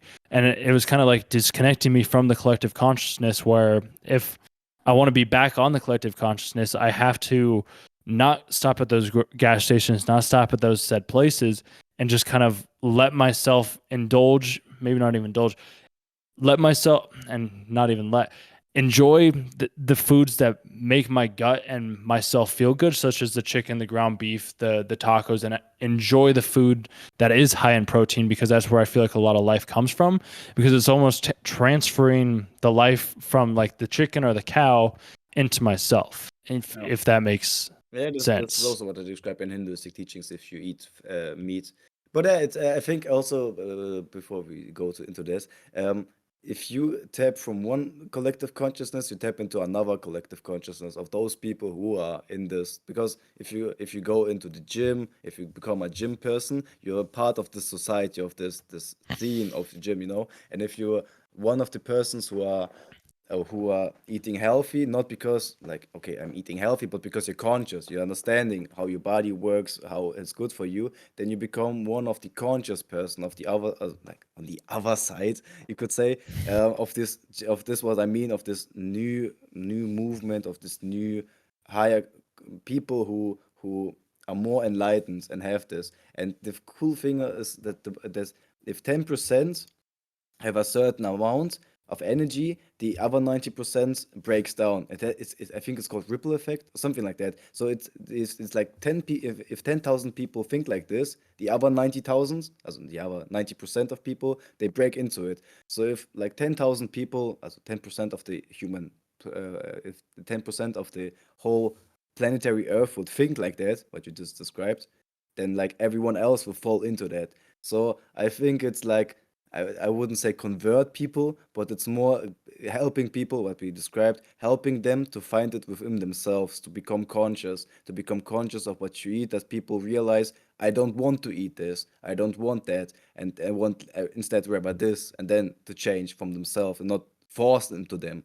This is why I meant, like, if the government says, "Oh, you're not allowed to eat junk food," people would say, "Okay, I want junk food," and I go to the black market and then buy junk food there. So the people have to find it in themselves to say, I don't want that anymore. I want to have better options. Yeah, and it starts with the awareness. Yeah. Like the awareness that, okay, this food isn't good for me, or this, like, whatever. It just starts with awareness. This food isn't good for me. The thing that I'm doing isn't good for me. Yeah. The video games that I'm playing, the TV that I'm watching, it's not good for me. And just having that awareness is the first step. Once you become aware of it, it's a whole lot easier to make the transition to not doing those quote unquote negative bad things, I feel like. But it's also like you described in the beginning, it's hard because in the beginning you're part of it, of this society, and once you start to increase your awareness, you're not part of a society, so you're in the unknown, what Dr. Joe Spencer describes. So, for example, if you're one of these person who is now more aware and says, "I don't want to play video games anymore every day the whole day, or smoking weed every day the whole day, or eating junk food every day the whole day," then your family members, the friends around you who are still part of it, they will still say, "Okay, okay, you're weird, you're changing, so you are weird, or so now you feel bad because you're not you're like the black sheep of this." But it's just an illusion because you didn't know, like, people like us, you don't know that there are people like you, and this is where you have, if you have the courage to break these relationships, to like cut them down and to be for a amount of time, for example, alone in the unknown, then find new friends who are aligned with your vision. This is, I think, Snoop Dogg Yeah, described it once. He said, if you move up, and the people are still down from the hood, so there are two ways: or the people from the hood also come up, or you come down. But you can't go down yep. because you always have to, hustle to grind. So they have to keep up. Exactly. Yeah. When I first started learning about like just self development, thinking, just personal growth philosophy, like I tried to push it on family members that I like. I just tried to. I was like, you guys should think this way, and there was a long time where they never really, and they still don't. They don't think in the same ways that I do. So I did feel like a black sheep. I did feel ostracized, and I spent a lot of time alone. It was part of what I needed to do, and then as I've started to kind of like go through it and feel a little bit more comfortable, I guess, with my understanding, then it's like people such as yourself, like we all start to come together in ways that I don't think we would have originally, but there does have to be that lonely chapter. Like Chris Williamson, and I think Williamson's and then Alex Hormozy were talking about this on one of their podcasts. And he was like, there's a lonely chapter for each and every single one of us. Yeah. And it's the time when we just kind of grow. It's the time when we are alone. We don't really have anybody because the friends that we once knew, they aren't growing with us, and then like our new friends, we just don't have enough proof or like concepts to be able to prove anything to them quite yet. So we're just alone for quite a while. We're just like in an ether, like just waiting. But it's like we have that belief, that faith, to tie it back to the beginning as well too. Is we have that belief in ourselves that what we're doing is the right thing, and we have a faith or trust that things are going to work out in the ways that they need to. And if I have to be the black sheep, if I have to be the person that lets go of everything, then so be it. Like if that's what my dharma is calling for me to do, that's what I'll do, because it's who I am. It's what I do. It's just a part of me now, and I can't change that, and I don't want to change it, I guess I should say. Yeah, because I think it's only hard in the beginning because you don't have confirmation in the beginning. Like this is what I described with Napoleon Hill. I read this book and I have for the first time like for me, as I read this book, for me it was coming to family, because for me it was the first time someone I found someone thinking like me. And this was for me more of friends and family member than the people around me. But back then I had no other proof and no other sight that there's another world. And this is why I find it so interesting if you meet other people and you give them, like you said, people hearing this, they're gaining belief and say, "Oh, okay, that's fascinating. There are people out there like me." Okay. Yeah, because once we find people like that, and I just sent you a book, it's called The Cosmic Magnetism by Anthony Norvell. I don't know if you've ever heard of that book or not, but I've been reading it over the past couple of weeks, and he talks about a lot of cool concepts in it. Just like tapping into the cosmic intelligence and like tapping into like the cosmic energy that we all have all around us, and like how if we just spread our arms out like this, like Yeah. both sides. Like it's like thinking about like an umbrella that's below us, and people that we come to, like the people that we surround ourselves with when we're younger and we start to come into this world, they don't, I don't think they had maybe the same information, the same knowledge that we had. They didn't run into the same book or get to the same low point that like I did to be able to be like, okay, I want to change my life. I want to go down a different direction, a different path. And that's when I start reading and I start doing all these other like self-study and self-inquiry and meditations and just questioning, because like as you were saying earlier too, like you were asking questions that most people wouldn't. And that's how I've always been too, is like I would ask questions that most people wouldn't want to hear. Some people, it makes them feel quote like maybe uncomfortable because they haven't dealt with like their some scars, their past traumas, their feelings, and they're like, oh, I don't want to be asked this. It's like don't want it just to bring this stuff from my subconscious to the conscious mind. But you in the moment you're having this conversation, you're basically the LSD in this situation. You're bringing them up, and they're like, "Stop it! I don't like to bringing this up." And you're still bringing it up, and they're like, "Stop it! I don't. I drink alcohol to suppress it, and now you're bringing this up." For example, as I was young, I always used to ask a lot of questions like why, like Socrates, and a lot of people hated Socrates. They hated him so much that they even punished him to death because what he did literally, he went to all the people and he asked just why, and the people, yeah, because Zeus, and they say, okay, what is Zeus? And they're like, okay, he's a god. What is a god? And I don't know, and they're like, okay, you're stupid, and they felt stupid. And every time as a child, we had always these conversations. I'm like, why is that? And they're like, yeah, it is so. And I'm like, yeah, but why? And there always the end was the result was always, yeah, it is so because it is so. I don't know it. It was always the way. But I'm like, but you didn't ever ask. You just accepted it and just liked it. And they're like, stop asking stupid questions. And I'm like, that's not stupid questions. You're just not asking. And this is one in my study. I described one really great example. Imagine it's 1935, the year, and there's a family and a small boy. He comes from school, and they're all sitting at the table eating, and the father he's asking and the mother, how was school today? And he's like, oh, no, school was really nice. We have a new student. He's really cool. He's called Josh. He's from South Africa. He's a really nice fella. I wanted to ask if he can the next days come around and play here. And then the father loudly shouting here, clopping on the table, saying, "This Negro, he's not coming into my house." And then the boy is asking, but why? And they're like, these people, they are the people second class. And then boy is again asking why. And then he's like, the father is like, it is so because it is so. They are like the second race. And then the boy is never asking again. And this is where how racism and stuff like this is contemplated because people don't ask. They're just, okay, it is so because it is so. yeah, they don't want to understand. Like they don't want to understand that somebody might be different from them, that somebody might not think the same way that they do. Yeah. And it's just like, okay, but at least understand. It doesn't mean that you have to change your whole belief system. It doesn't mean that you have to change everything that you know about yourself, but at least understand where this person's coming from, understanding why they think the way that they do.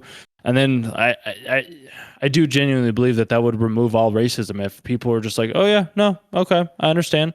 Like you just grew up in a different household. It's why I love talking with so many different types of people, and I do my best never to like convey like I love talk. Like the podcast that I did just the other day was a guy from Nigeria, and he was super fun, like one of the coolest guys that I've like, super great energy, just amazing guy in general. And I was like, this is incredible. And then if somebody else, like one of the people that I used to lift with, he'd always be judging, but he grew up in a different generation, so I understand it. And I think it's cool how like our generations are starting to kind of change and transform, but it does all come down to asking the right questions and being like, well, why can't this person play? Like, why can't I be Yeah. with this person? Like, why can't I do said thing? And it's just like, because that's how it is. But it's like, who says that? Like, who's the one that determines that these are the rules? Like, Yeah. Yeah. nature doesn't have rules, and everything seems to work out. Like, I mean, there's like universal laws, but there's no rules per se in nature, I would say. Yeah. I could be wrong, but like that's just something I've come to I realize. describe in my teachings as like that, like the truth. The thing about illusions are that they only work from one perspective, but at the moment you start to look at them from another perspective, that don't make sense anymore. And this is where what we have this father. He's okay. It is so because it is so. Like racism makes sense. from one perspective, like historical perspective, like how you want to do it. But the moment you see it from another perspective, like a physical aspect, like that we are on the subatomic level, it's the same electrons. So it doesn't make sense why some electrons are different than the others because it's the same electrons, the same particles. From this perspective, it doesn't make sense anymore. And the truth, you recognize the truth by it, that it's always makes sense. No matter from which perspective you look at it, it always makes sense. And this is how you spot an illusion from the truth, because the truth, no matter if you look at it from a philosophical aspect, from your inner heart, from history, from physics, from no matter, it always makes sense. But the illusions always doesn't make sense if I'm talking to the people and I'm going to them and say, but what is from this perspective? Because from a physical aspect, it doesn't make sense. And then like, I don't know. Then they're like, okay, it is so because it is so. Yeah, I don't understand why people. It's tough. Because they're more afraid. This is what Dr. Dispenza. They're more afraid of the unknown than what they know. Because the people don't want to change. Change is for them uncomfortable, and this is where they want this. I have it. I know it. I don't want anything else because everything else is changing. Because if what you're telling me is true, then I have to change my complete system, and I don't just have to change this racism, but a lot of different aspects also, because from this also this arises. So my whole world changes, and you're disorientating my world, and I don't like that because it's uncomfortable, because change is energy in motion, and I would like to relax. And most people, they are more afraid of the unknown than what they know. So they stay in the unknown even if it's uncomfortable, because they're more afraid of what they don't know. Yeah, which I've always been attracted to, like the unknown. I'd rather find the answers. It seems more interesting to me. Like I'd rather know, like, what do I not know, and then be like, wow, there's so many more things that I don't know, and I have to like go and kind of figure out. And Jordan Peterson, he kind of talks about that, where like say you're in a relationship or you're in a couple or you have a job or whatever it may be, and then somebody comes back and it's like you find out that your spouse was cheating on you, and then your whole world crumbles beneath you and you don't know who you are anymore. Or like you're at a job and it's like you're making all this money, and then somebody says like, oh, you're doing great work, and then all of a sudden they come in and they're like, oh yeah, no, you're actually not doing the right things, and it's just like everything crumbles. And then it's like you have to grieve over those aspects when you do change. And I think a lot of people, at least like I didn't want to grieve for the longest time, and then I was like, well, all right, let's grieve. Like let's just grieve over all the things that I could have done, that I could have said, that could have happened. And being able to do that has freed me in ways that I didn't realize it would until I went through that grieving process. And I think when we do change, we have to grieve of like our old self and realize that like, hey, our old version that we once knew to be true is no longer around, and it's like we have to let go of that person or that idea and become the new person. And there's a lot of grieving that I had to do to be able to overcome that. It's been one of the most freeing like things that I've ever done in my entire life up until this point. Okay, the last thing, then I go to toilet, is this is what exactly what you just described is I just had this way you're describing it. It is from Buddha. All suffering comes from ego attachment, because you just described that from them their whole world crumbles upon, and their whole identification of who they are, and this is the ego, because the ego then crumbles because the ego identifies with, okay, this are the people, this is my world, this is my job, this is my belief system, and now if something changes, then the ego literally dies and then has to come up again. But if you're attached to your ego, then you have a lot of ego survival emotions, so you're instantly reacting with anger, with shame, or with like panic, because the ego panicking of dying. But if you're detaching, like you just described, then if you're a detached person, then you can because die, let your old self die, like your ego, and create a new self. But most people are too attached to their old self, they don't want to let go of it. And this is what Tony Robbins describes with people who have depression. Their biggest problem is that they don't want to change. They want to change, but their whole personification is about this depression. They build their whole world around this depression.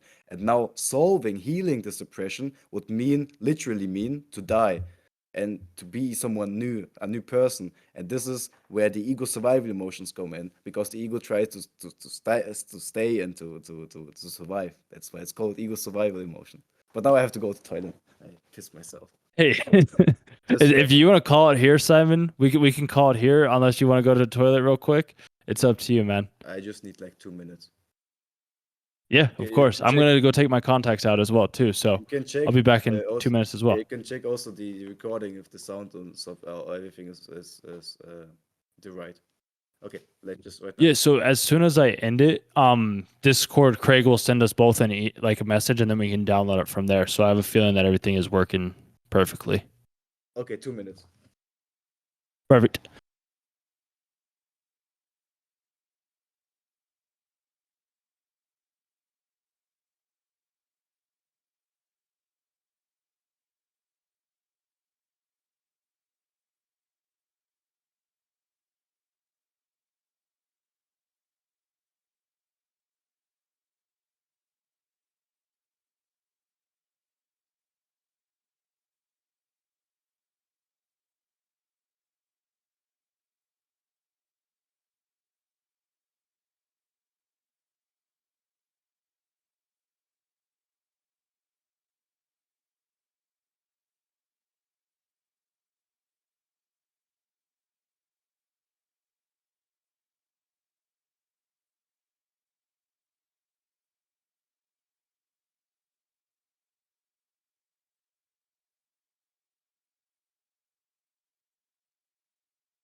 Gerne mal ein Mikrofon, also das andere machen. Und die Zeit.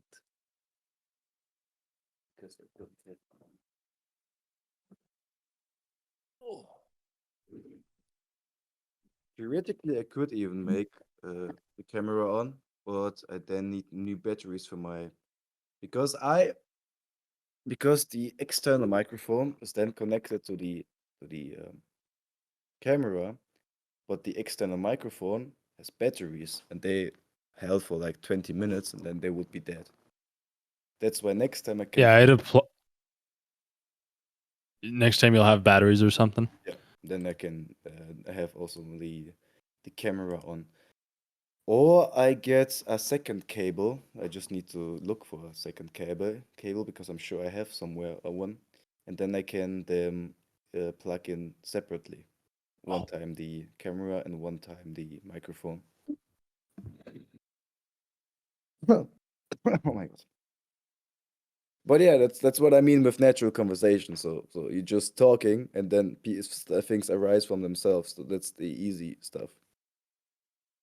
Well, I feel like that's where I just feel like it's more genuine that way. Yeah. And that's the conversations that I like listening to instead of like my first episode of the podcast that I did, it was more like questions based and I was like, okay, this works. But then like the second episode I did was a little bit more conversational. Third one was more conversational. And then one of the most recent ones that I did was also like I could tell that my buddy that was wanting to record with me, he was just trying to get like TikTok clips out of it, which there's nothing wrong with that. But I could tell. I was like, he's like, these are the questions, these are the things that he's like.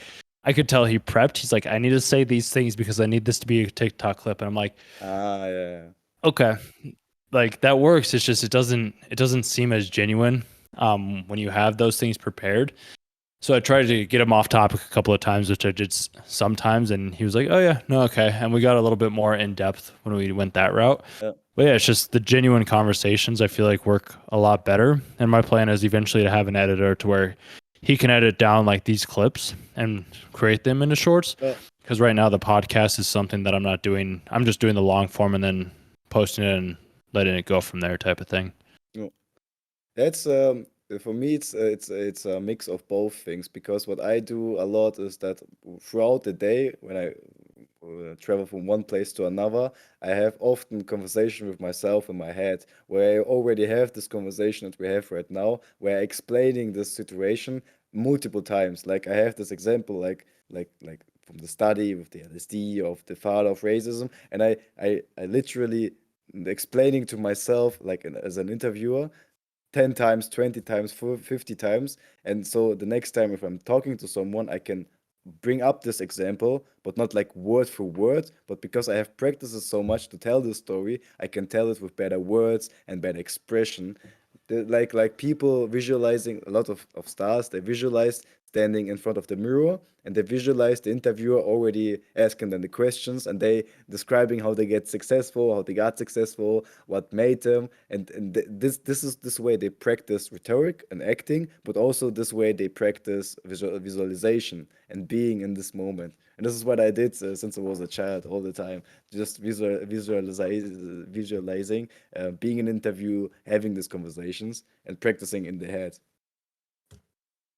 Yeah, visualization's everything. Like, and I tried to explain it in different ways because people get visualizing like in sports. Like you could think of I only know Kobe as an example, but it's Yeah, like he'd visualize making the shots before making the shots. yeah, Or when I'd go bowling, like I'd visualize myself getting the strike. And people get that, like they get those visualizations, but then you try to give them visualizations where it's like, what? Why don't you visualize like you being successful, you making the money that you want to, you having the conversations that you want to experience? And they're like, no, no, no, that's not real. And I'm like, but you just agreed with me that you can visualize like getting a strike and making the ball into the hoop, and yet you can't visualize having success in your life. I'm like, I feel like there's almost like a disconnect with that type of visualization. But like the mind is so so powerful, and if you can visualize it, and it's something that I've been having to work on because I could never have like clear visuals. And I like just the other night I was able to finally see like almost a face. I wasn't able to fully identify the face, but there's been a couple of visualizations that I've had, or like visions that I've had too, where it's like I'm sitting on like the middle of like the yin and yang symbol, like right on the middle of the path, and there's like black on one side and then white on the other side. I was like, okay, so clearly whatever I'm doing is the right thing.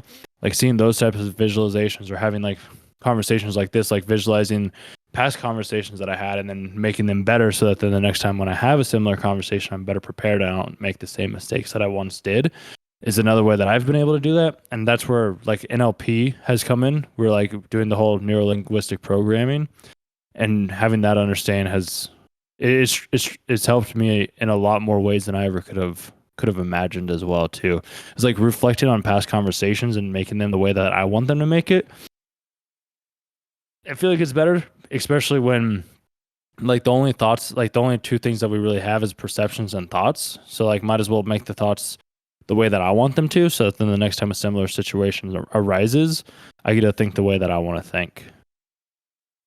yeah. NLP is also insane. Also studied with neuroscience and psychology as I was younger, like 16, understanding psychology and how the mind works. And the fascinating thing about all of this is that the more you understand yourself, the more you understand the people around you. And this is again physics, because as a quantum physics, because the world around you is a reflection of yourself, and every person is a reflection of yourself. So literally everywhere you go, everything is a mirror of yourself. Your apartment is a mirror of yourself. Your office, the people around you are a mirror of yourself. And the more you understand yourself, the more you understand everyone around you. And the book, the Dr. Joe Navarro, explains how FBI is reading people. He is not really teaching you how to read people. He's teaching you how to read yourself, to understand how yourself is, how you behave, and then all the practices is to watch and observe yourself when you're having this conversation, to observe your own feet and your hands, what you're subconsciously doing. And the more you're understanding it and you're seeing yourself doing it, you then look around and you realize how everyone is doing it, and you're, oh my God, I never saw it. But now you're seeing it. Yeah, I analyzed myself.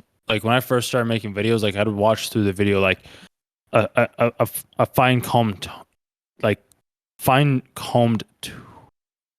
I don't even know, but like I'd watch it so detailed to where it was like, okay, well, there's a small little aneurysm or like a word that I probably shouldn't have said. Like, oh, like let's change my speech here.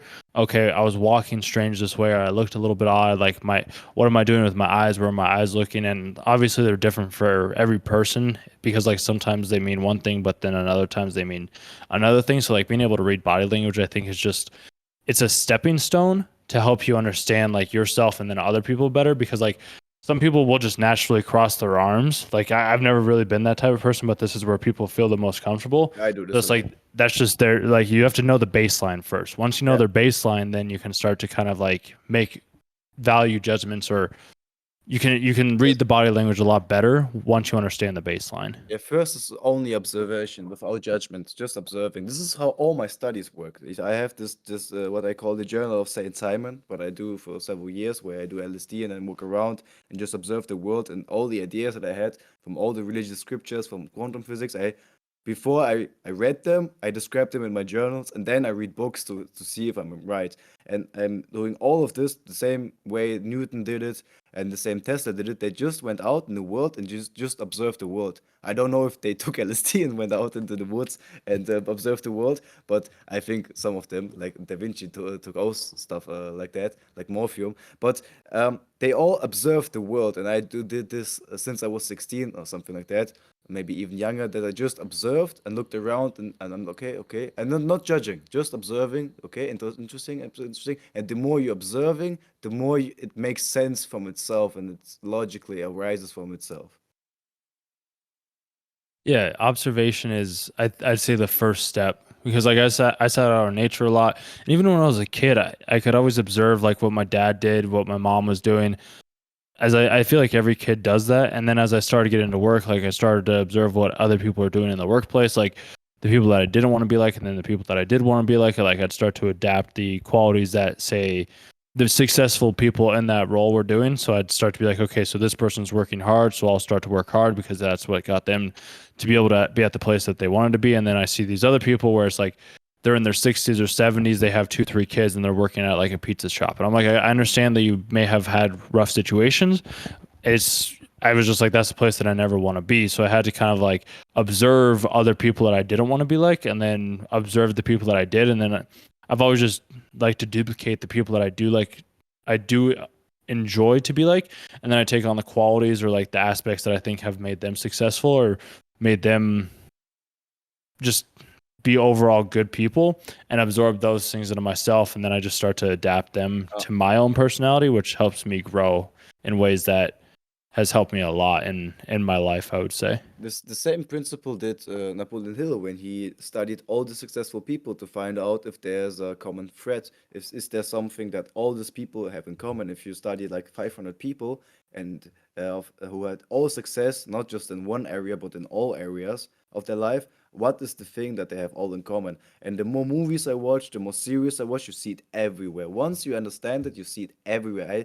For example, I'm also thinking about doing it again to what I did last year. I wrote analytics about movies. So I went to the cinema, I watched a movie, and then I write an essay about it as a blog post, analyzing the whole movie. And often you can put all these religious scriptures from Jesus and quantum physics all in those movies, because it's naturally like the bad person does something bad, and this is their natural consequence. What we just described an hour ago, about that you always pay the pleasure, like if you take this you have to pay the price, or this to pay the price. And all of those principles, you see them everywhere. Every time someone, if I'm on a party or if I'm on the road and I see how people behave, and I see instantly the consequences of it, and it's always the same because it's the same principles. So if you study all of those successful people, you see a common thread. And if you study all of the not successful people, you see a common thread. If you see all the not successful relationships, you see a thread. So you always see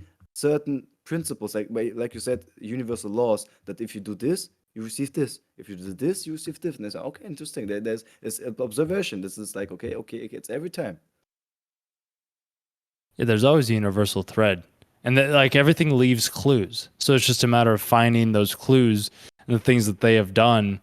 If and you can get to that exact same spot. If there's always a road, like there's always a path that you can take, and obviously, I think there's different paths that you can take to get to the same Yeah. destination. Like some paths I think will get you there a lot quicker. Other paths like will be more like maybe prettier, more vibrant. Other paths will be darker, and some will have a combination of the both or all three. And yeah, I just think that like if you look at other people and the places that like you want to be, you can get there through living by the same things that they have done themselves. At least that's what I've always done. like when I read negotiation books, like, okay, this person says that like certain people believe in, like they value certain things, so I need to sell to their specific value, the thing that they value most. And then the thing that I value, like it'll eventually just come with time because everything has like the equal and opposite reaction. So if I do one thing, then the other thing will kind of come in place. And yeah, it's just whatever it is, just it's like if I want to be in a successful relationship, I'm going to go talk to successful couples. If I want to have a successful business, I'm going to talk to successful businessmen. Like it's really that simple. It's But too often I would overcomplicate it. but the funny thing is Go ahead. that you see often that people who want to have a successful relationship often talk to people who have not a successful relationship. People with depression talk to people with depression, and people with depression asking people with depression how to solve depression. But I think I read this in one book, saw it in somewhere that someone said, if you want to solve depression, you have to talk to someone who had depression and who overcame depression, not to someone who have depression and not to someone who have studied psychology or something, but someone who had depression, who had a similar way like you, and then this person can help you out because you have a similar path and you can help with similar problems. This is why YouTubers are so interesting and creators, because you have five different creators who all have all five the same principles that they teach in this video, but you naturally feel more connected to this or to this YouTuber because they have a similar life path than you, like you. They had a similar story like you than the other three, and you now like those two more than the other three. But it's the same principles, but you can more identify with it. So you watch this rather than the others. And this is interesting. It Somebody asked me that the other day when I went to yoga and I microdosed. I did like 0.06 grams or something like that. And he asked me at the end of class because I was telling him like, yeah, I'm trying to get in public speaking and I'm going to be doing like YouTube full time. And he's like, well, why would somebody listen to you compared to like somebody else that's saying the same thing? And I was like, well, you kind of got to think about it. Like some people are going to resonate more with the things that I say, and then other people are going to resonate more with like maybe if you Yeah. like if you went and did it, like they'd resonate more with the things that you did. He's like, yeah, I guess I never really considered that. And then it's like I also have read different books. I've had a different life path. Like I've come to different conclusions than somebody else has. Like I think you and I like we all come to like a similar conclusion at the end of the day. Because like all like I think it is all similar, but it's just like the words and phrases and the experiences and the stories that we have and the ways that we can relay and the metaphors that we can use to be able to convey the thing that we're trying to convey. I think all differ from person to person because like there's certain YouTubers that I gravitate more towards. Like Yeah. one of the guys I was talking with in the sauna as well too, he told me to look at Osho, Osho, I believe, like the guy with the long beard that talks about the spiritual teachings. And I'm like, his stuff has never really intrigued me. But then there's this guy, Rupert Sapira, who has been very influential with me down like my spiritual path and spiritual journey. And I'm like, okay, so he like his teaching is probably the same as Osho's, and it just resonates more when he says it to me, and like his meditations have just like hit more home with me. So it's the same like when like the student's ready, the teacher's gonna appear and everybody's gonna have like different people that resonate with each other. Because like Ryan Trahan, some of his videos are very good for me. And then like Danny Duncan, like I enjoy his videos as well too. Like there's gamer videos that I enjoy. Like I like the gamer videos where they don't necessarily always show their face and I can just see like the full screen of the gameplay, and then they have like the comedic aspects or the commentary aside from the gameplay. Other than Laserbeam, he was the only like content creator that I liked being able to see his photo on the screen. But otherwise gaming content, I was just like just a normal straight gaming content. So I think it's just it differs from person to person, I would say. Yeah, definitely. We also to that we had in back then in sales we had a common saying that you can teach as I don't I can't remember the exact quote and no and even less in English, but it's the content of the quote is that you can give someone information and he doesn't get it, but then someone else given him the same information and then he's getting it. Like I give someone advice and he's like, yeah, yeah, you may be right. And then you come along like 5 minutes later or like a couple days later and you giving him one to one. like literally one to one the same advice. And he's like, yeah, man, that's it. And I'm like, man, I just gave you the same advice. And he's like, yeah, but I don't know. It doesn't make click.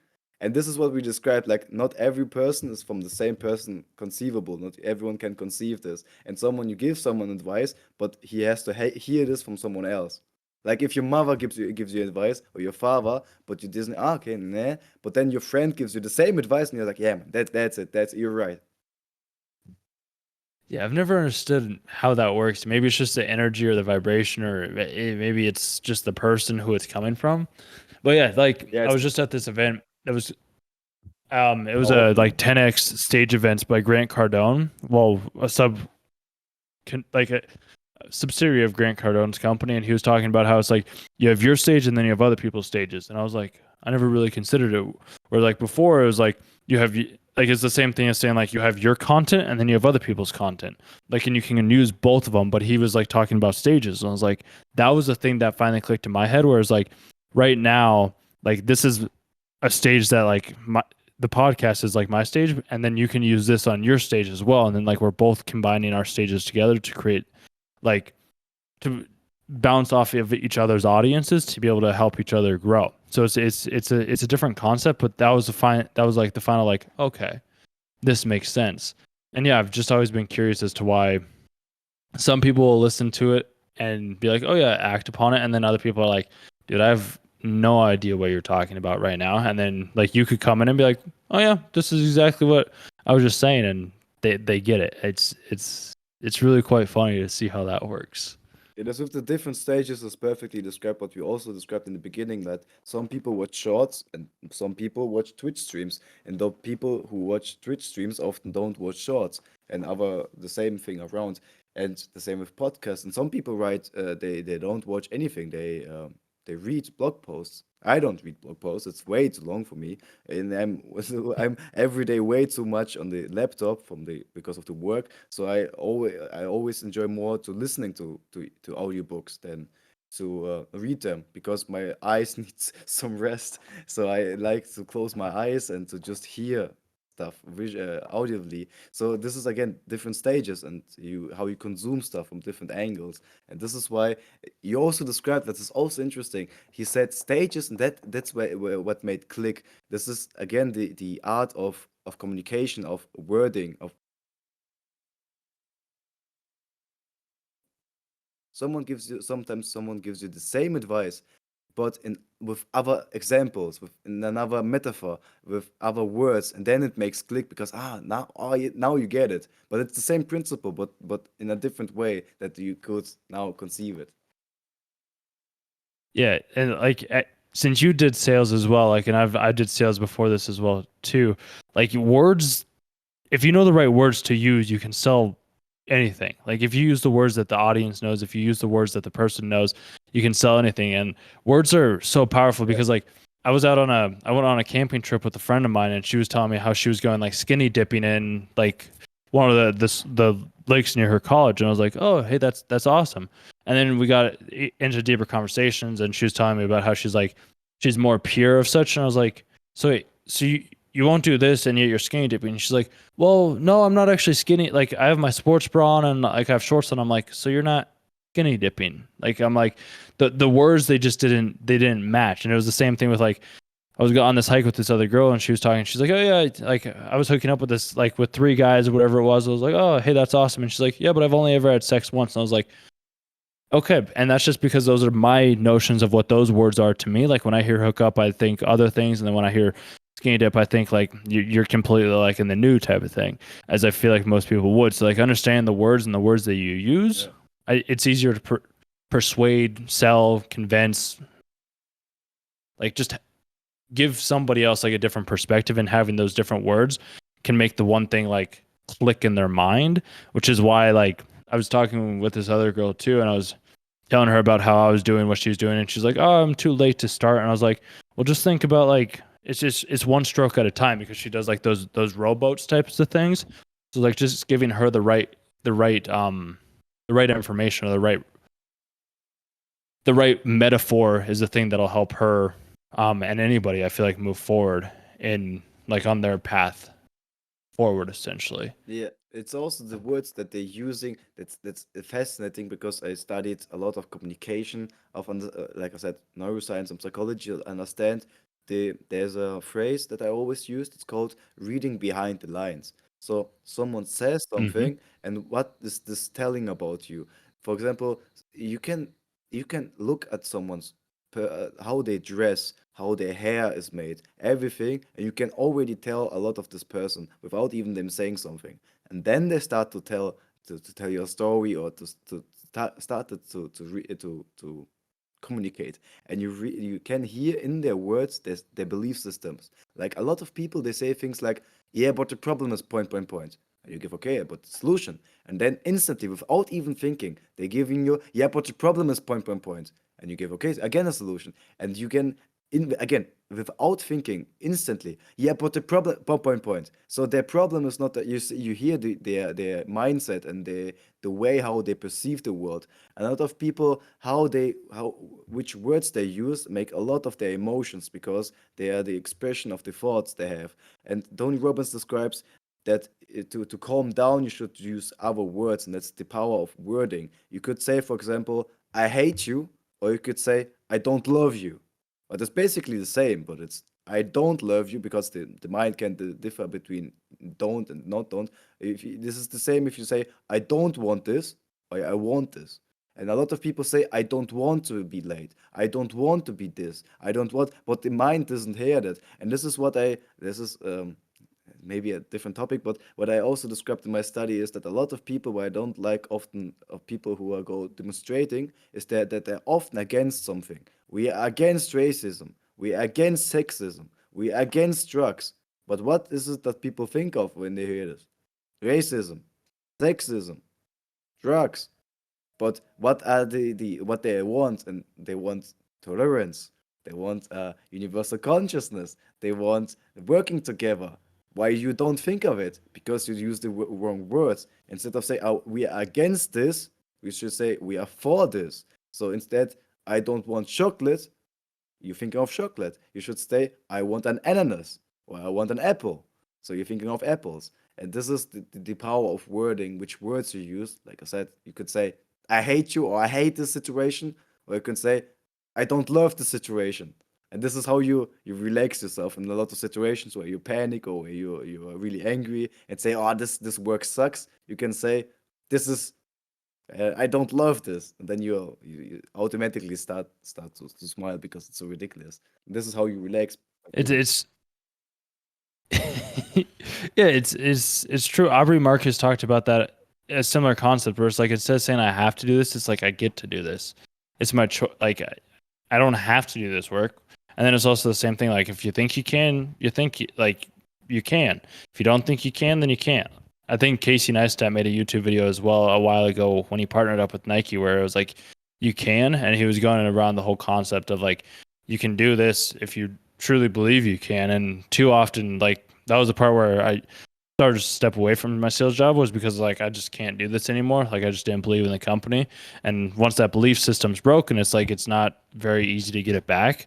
So it's like, let's believe in something else and then see how far that can take me. Because when I believed in a company that wasn't even my own company, and I was able to climb up as quickly as I did through using word systems and like certain beliefs, it accelerated me in ways that I think is possible for anybody if they put in the work, they have the belief, and they use the correct words when they talk to themselves in the inside. Like going to bed at night, instead of being like, "Oh, today was a garbage day. I didn't like what happened," or XYZ thing. Instead of being like, "Well, hey, I had these good things. Like I was able to go on an interview, talk with another, like my cameraman for three hours, talk with you for 2 hours, like edit my interviews for the YouTube video. Like I was able to do all these great things and shift the thinking from that, instead of being like, wow, I worked all day, is like, did the work that I do, was it meaningful? Was it enjoyable? It's like, yes. And having that shift within our own internal verbiage and being able to write it down or even think about it, I think it takes time, but it will change everything if you allow it to, I would say. Yeah, definitely. It's also it's also the way how you talk to yourself and which words you use. You could, for example, use more powerful words like You can say, I like this day, or this is a good day, or you could say, this is an awesome day, or this is a great day, or this is a powerful. You know what I mean? It's the same. It's similar, but you literally just change one word, but every word is again a different electromagnetic signature, so it's a different vibration. And using more powerful words, bigger words, gives you also more energy in the way you talk, and gives you also more energy in conversations, how you perceived by other people. I never really considered it that like using bigger, almost more powerful words will give you more energy. Yeah, Huh. because every word has also again a certain electromagnetic signature. Because this word itself, it's like, imagine you have the keyboard and you're writing something on your text, and then you're copying it as with your mouse. You Steuerung Z, you're copying it, and then you're pasting it somewhere else. If you're copying it, you're not really copying the words, but you're copying the code, like 1000100 or something like that. This is what you code. You're copying the information. You're teleporting, you could say. You're copying the information, and then you're putting the information somewhere else, like on YouTube, to search for it.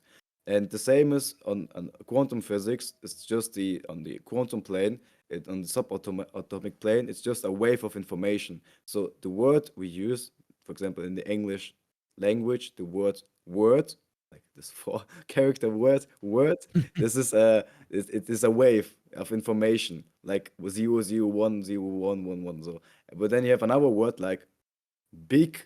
This is another wave with other 0011001. And then you have another word like small. This is again another wave. And all of those waves vibrate in different frequencies. So you have words like hate, or shame, or I don't know, like bad words or other words who have different frequencies. So if you say them, they are loaded with different, they are charged with different energies. So, example, some words are even controversial. That even if you just say them in the crowd, people are like, "Oh, you don't say that." So it's this is also interesting. Yeah, it's I didn't because I understood like negative. I don't know. I guess hold on. Um, you got me thinking for a second because I didn't consider words such as that having different, I guess, signatures or different like codes to them. Because you have Like I just different assumed. languages also. The same stuff. Because a word in another language, like in German, would be Wort, what is basically the same, but not the same. So if you say, for example, I can write you down. No, this is, I text in the chat. This is words in English, and this is in German. So it's basically the same, but it's different pronounced Wort. If we go to France, it's probably something similar.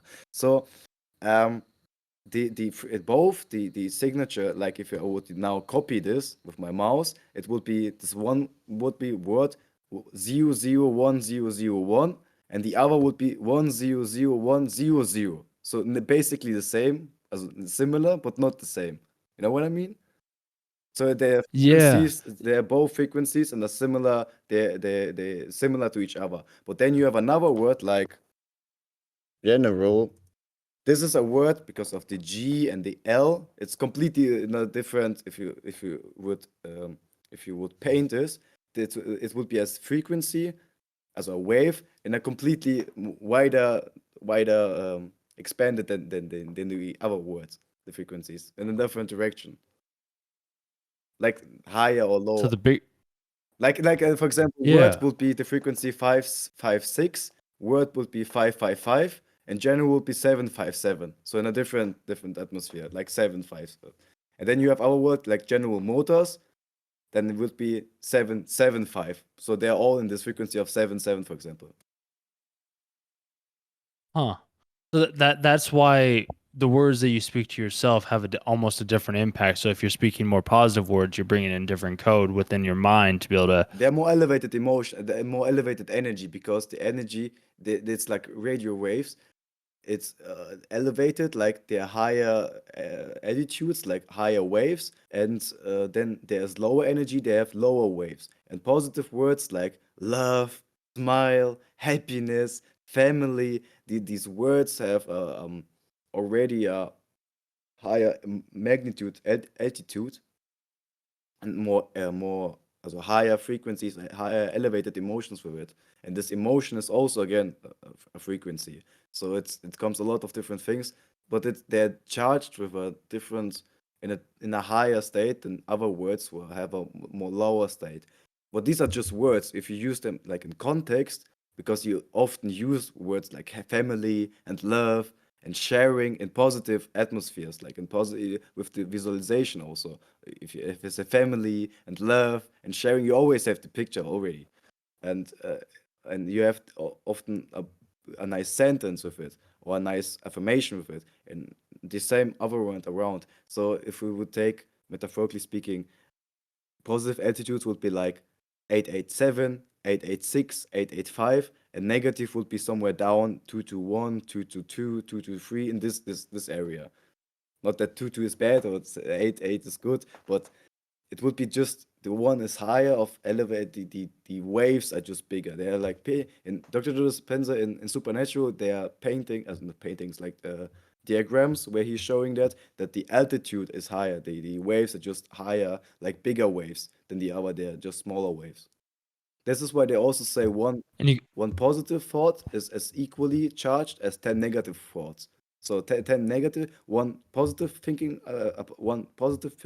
person has the same electric charge, electromagnetic charge like 10 negative people. One one positive thought has the same electric charge like 10 negative thoughts. so like one positive thought, one positive person Yeah, would be the same as like 9 negative people in a room or something like yeah, that. 10. It's 1 to 10, more or less. What's 1 to 10, more or less. So if for what each, this is what I also say, for each bad news that is on the media, I can name you 10 positive things that is happening in the world. And for one bad person, for each 10 person, there's one nice person that is equals them from the like observing it. And this is why they're describing that sometimes if you have bad thoughts, like negative thinking of I'm not good enough, I'm bad, I'm weak, I'm sick, it's not that bad because it's more like what you're thinking on a constant base, on a daily base, the whole day. And if you have mostly positive thoughts and sometimes like, this sucks, I'm not good enough, why I'm like this is not that bad because it's the ones that certain out. And it's the positive is like one is higher, is has more energy, more electric, and more electric magnetic charge than negative. That's interesting. There's a quote called if you understand biology, the world is beautiful if you understand biology. And I always say life is easy once you understand quantum physics. Because nearly every problem is solved if you understand this principle that everything on a subatomic level is connected with each other. This is what they describe in Hinduistic teachings as samadhi, being in this state of being one with everything, understanding that everything literally is a reflection of yourself. Once you have this state of being, you literally can't hurt anyone and anything. No hurt, no dog, no human, even plants or like other stuff, trees or something, because you're one with everything around you. And on quantum physics, it's because on the subatomic level, everything is connected through electrons. And once you have this, not just knowing, because most people know this, but if once you really understood this and living this, every problem like racism, sexism, all the cultural stuff is like it's not a big deal. Yeah, it's just I don't think there's a way. At least I haven't found a way, and maybe there isn't a way because maybe we can't have it that way to have everybody come to that same understanding of we're No, all it's there is a understanding. universal. Yeah. It's the same like you have to imagine and always remember that the time as my grandma was a child, like I don't know, 60 years ago, people could not read and write. It was not normal to read and write. If you were someone who can read, write, and calculate, you were like the 10% of the society. And nowadays everyone can read and write and calculate. It's nothing. That's like the minimum, not even minimum, and to read and write and calculate. And this is how in 100 years stuff has evolved. And this is where what I described, what my soul mission in this lifetime is to increase that people in this life, in this century, learn more than just read and write, but understanding how their body works, how their subconscious mind works, the power of the subconscious mind, and the value of self-belief and belief in general. This is where we right now going in the education system, that people get more and more educated about things like that and realize that everyone can achieve anything, because not everyone wants the same things.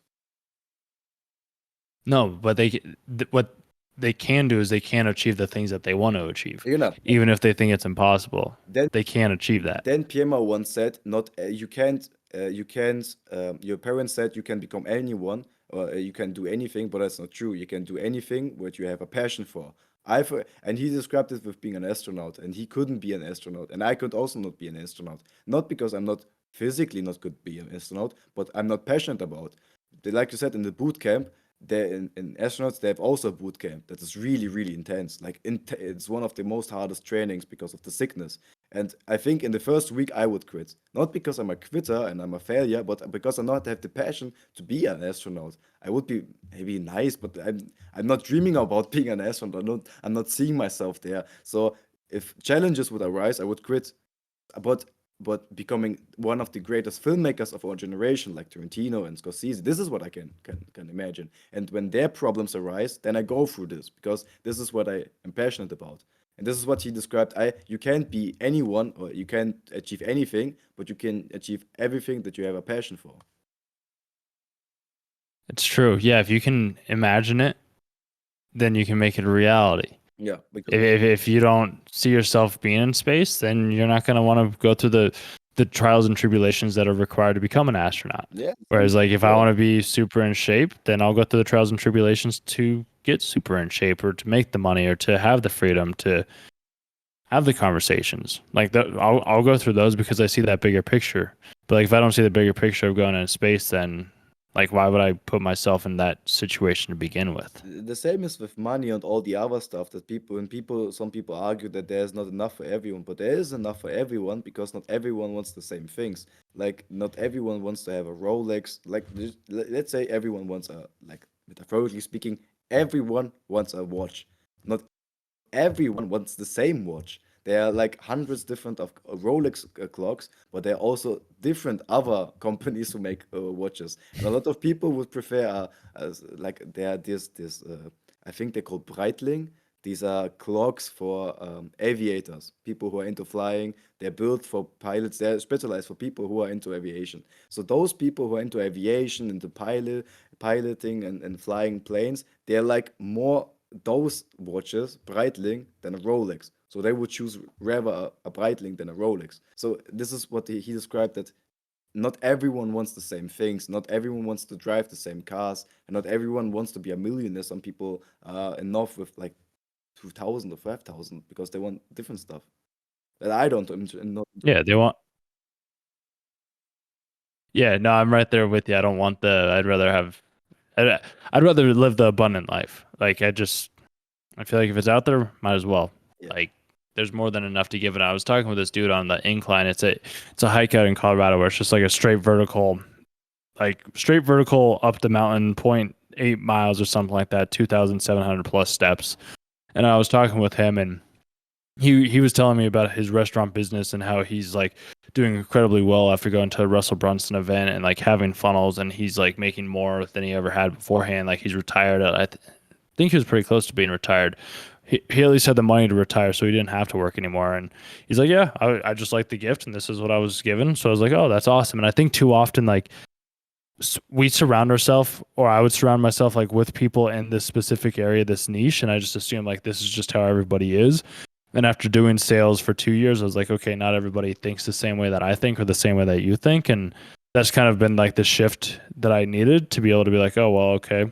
Like, if I want great things and I want the abundance, like, I can have that just as yourself and anybody else listening. And then there's the other people too, where it's like, if they don't want it, like, if they're happy with the $2,000 to $3,000 a month, like, that's perfectly okay as well too. Like, if that's what makes them happy, then by all means, like, I feel like the end goal is do the thing that brings you the most amount of joy and fulfillment, even if it isn't what everybody else wants you to be doing. Yeah, sure. The same is with cars, for example. Not everyone wants the same car. If I would like literally take 100 people and ask what is your favorite car that you can right now have, Some people would say, I want a Rolls Royce. Some people say, I want a Porsche. Some people, I want a BMW. I want, for example, a Mustang. I want not any Mustang. I want the Mustang Bullet, the green from the movie from John McQueen.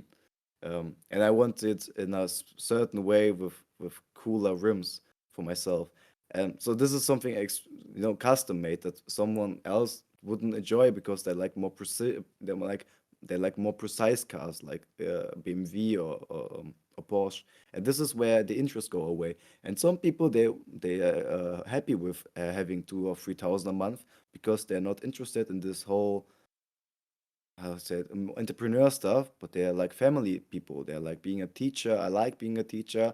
I don't like to struggle as a teacher, but I like to go every day, wake up, going to the class, making my 2 to 5 thousands, having enough money to buy anything I want, to go, to vacation and all the things, and spend most of my time with my family, with my kids. So this is a completely different lifestyle than someone else traveling out the world doing other things.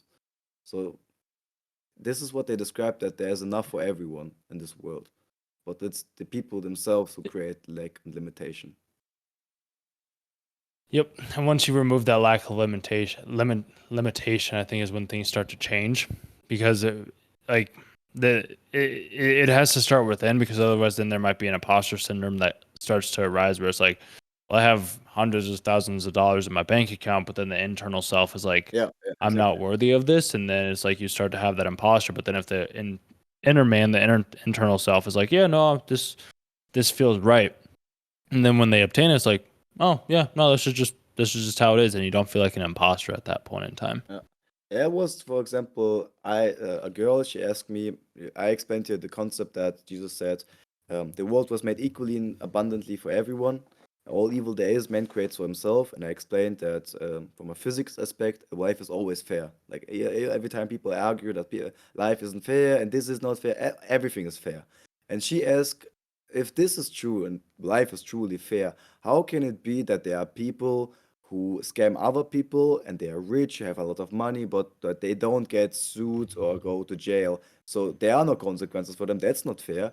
And I told her, there's a guy and he's scamming people. He's coming home with his luxury car and his luxury house. His kids hate him. His wife hates him.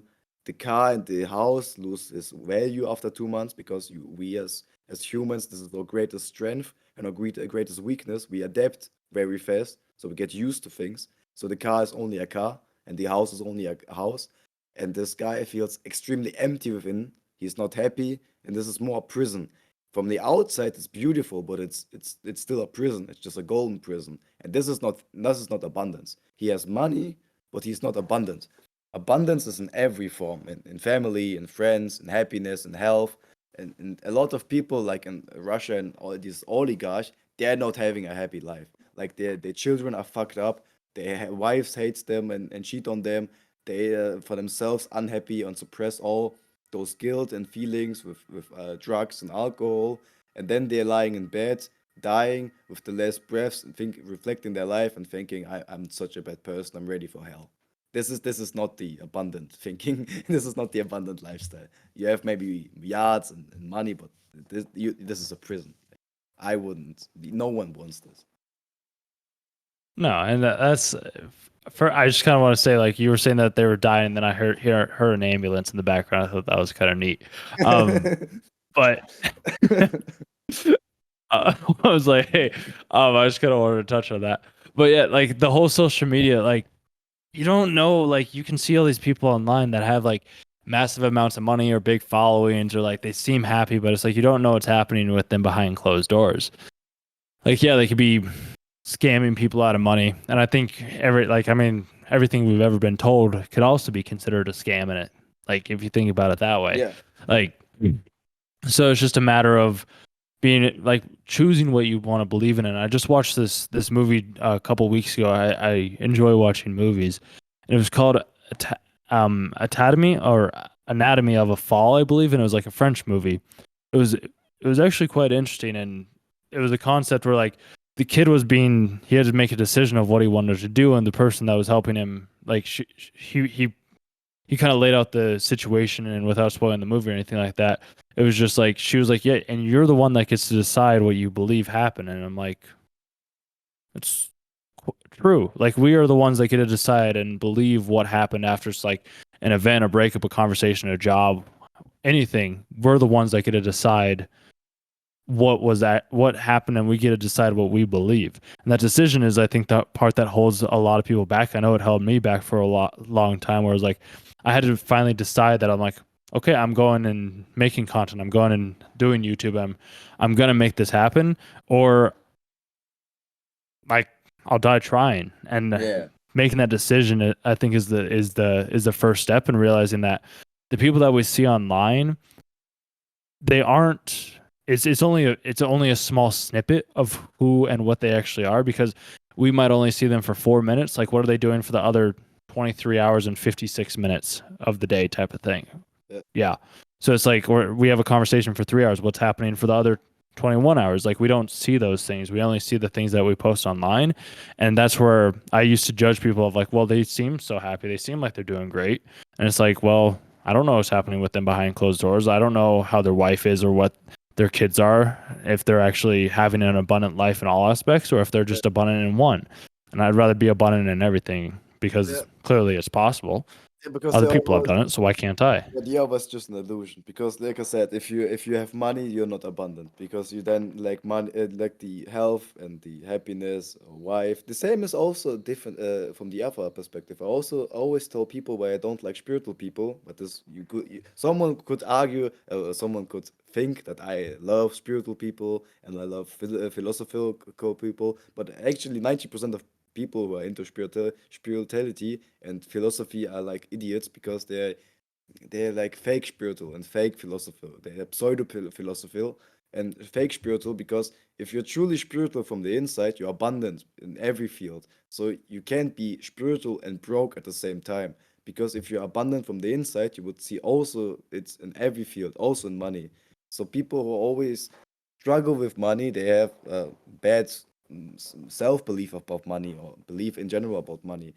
And this is the thing, that the more you get abundant from the inside, that's what you described, of following your own soul mission, of trying, or die trying. This is where you get this abundant from the inside, and more and more and more from every field, so that you reach true abundance. And true abundance is that you have this mastermind alliance of the right people. You work with them together. You get the right people to the right time, the greatest team. This is abundant. You're already abundant. Then you make great content, create a great audience. This is abundance. This is already abundance. And now you're also making a lot of money. This is not again more abundance. And all the time you feel happy and you have a great health. You know what I mean? And this is abundance, and it just gets more and more and more and more and more. Yeah, it's so cool too that like you guys all knew about the Mastermind Alliance, and I was trying to think. I was like, I need to find a Mastermind Alliance. I need to find people that are on the same wavelength, the same, like they want to do the same things as myself, because that's where like Think and Grow Rich. That's what Napoleon Hill was like. You find the Mastermind Alliance, you'll start to grow way quicker than you ever could. Like, and I would sometimes do it like within my own head, as he kind of talked about, where like I'd have like a round table, and I still do this sometimes, where it's like, let's get Mr. Beast at the table, or like Arak, or like Ryan Trahan, and like have them sit at the table and be like, tell me what they need to tell me. And they're always just like, dude, your videos suck. And I'm like, okay, thank you. What do I need to do to improve it? It's like, all right, do a little bit more planning, script writing, like just have like a story that you're trying to tell. And I was like, okay. So then I start making those small little changes, and then I see like, hey, there's a little bit of growth. Like the videos are getting watched a little bit longer. The retention's going up, and now it's starting to spread out a little bit more. So then the abundance is starting to come in, and then now I'm starting to have more like informed optimism. And I was listening to this lecture the other day too, by Alex Hormozy, which I thought I took a note on it. But he describes like there's like this graph where it's like people go like they start up with like whenever they start out on something new, it's like uninformed optimism, and then they have like a falling out where it's like, I don't know what I want to do, and then there's like this is where like people give up at the very bottom, and then they have informed optimism and they achieve this specific thing. And most people stop at the like the lonely chapter, like we were talking about earlier, and they try something new. Whereas like if you just sit that out, then you'll get your informed optimism, and then you'll achieve the thing that you want to achieve. And then you can go to the next goal and the next goal and the next goal, and start to have even more abundance. And then, yeah, it's I feel like it's just a snowball effect from there. Like you knock down the first domino, second, and so forth. Because that was the first book that I ever read was like The One Thing, and that whole book like it changed everything. I was like, oh, if I just start this like small little domino, all of a sudden Yeah. it can knock down a domino that's as big as the Burj Dubai or something like that. And I'm like, that's a pretty cool concept. So let's start working on that first domino and start building my way up from there. This is the insane thing about the compound effect, that is all compounding, that is multiplying, and this is also the insane thing about multiply of the value of a personal brand. Because if you have a personal brand that gets so fast to multiply because people like you, and because people like you, they engage, they want your content, they like your products, and then it goes faster and faster and faster, and it's not like you get 10 subscribers, then five again 10 subscribers, but it's get faster and faster and faster, and then you make in 1 month what you did like in the past year in general. Then you make in 1 day what you did Exactly. last year, and it's compounding, Exactly. It's all the compound. Yeah, exactly. Yeah.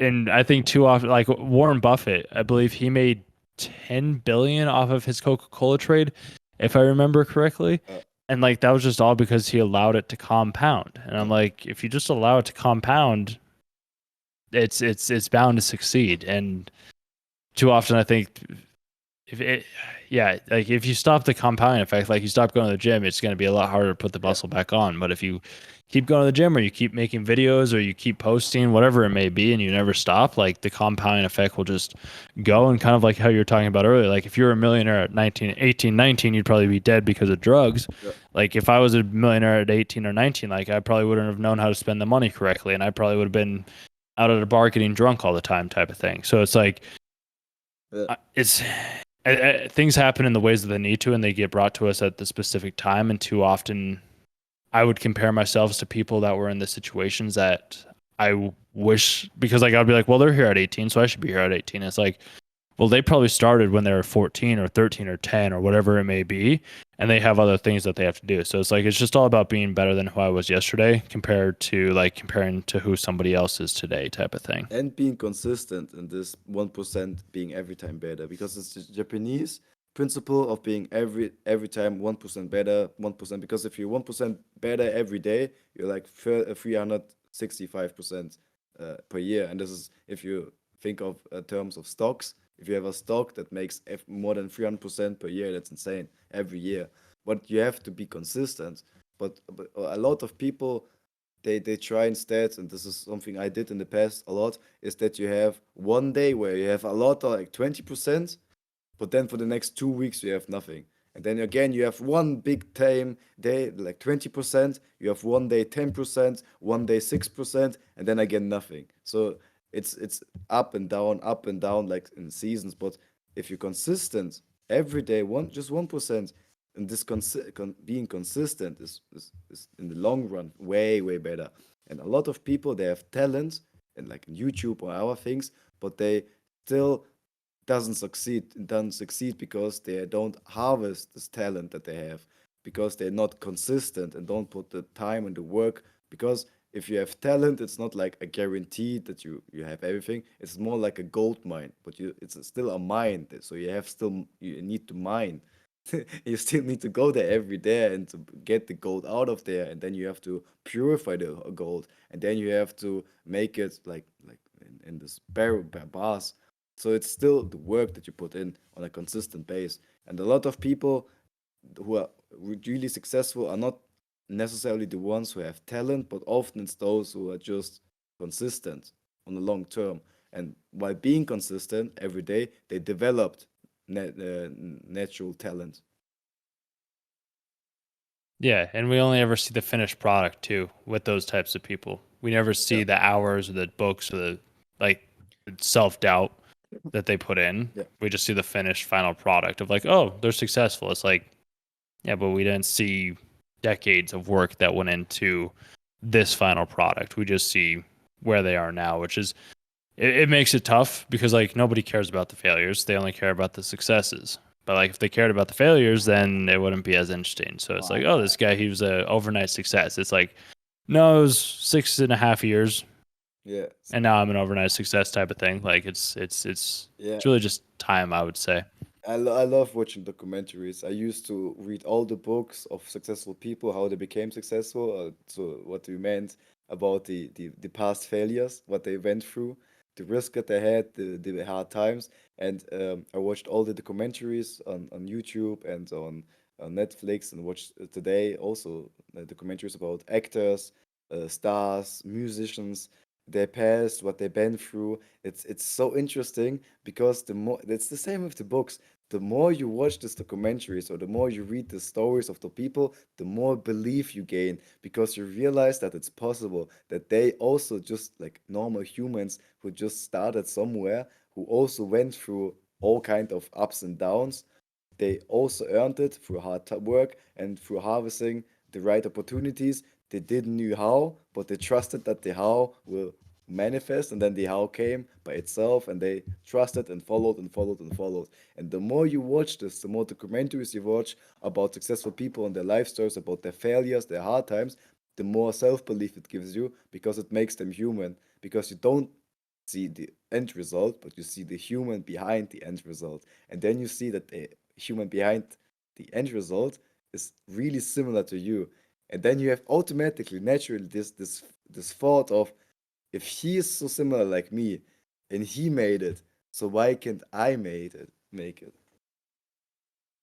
Yep. The story of Shoe Knight came up when you were talking about that. Like, well, not Shoe Knight, the story of Phil Knight, the creator of Nike.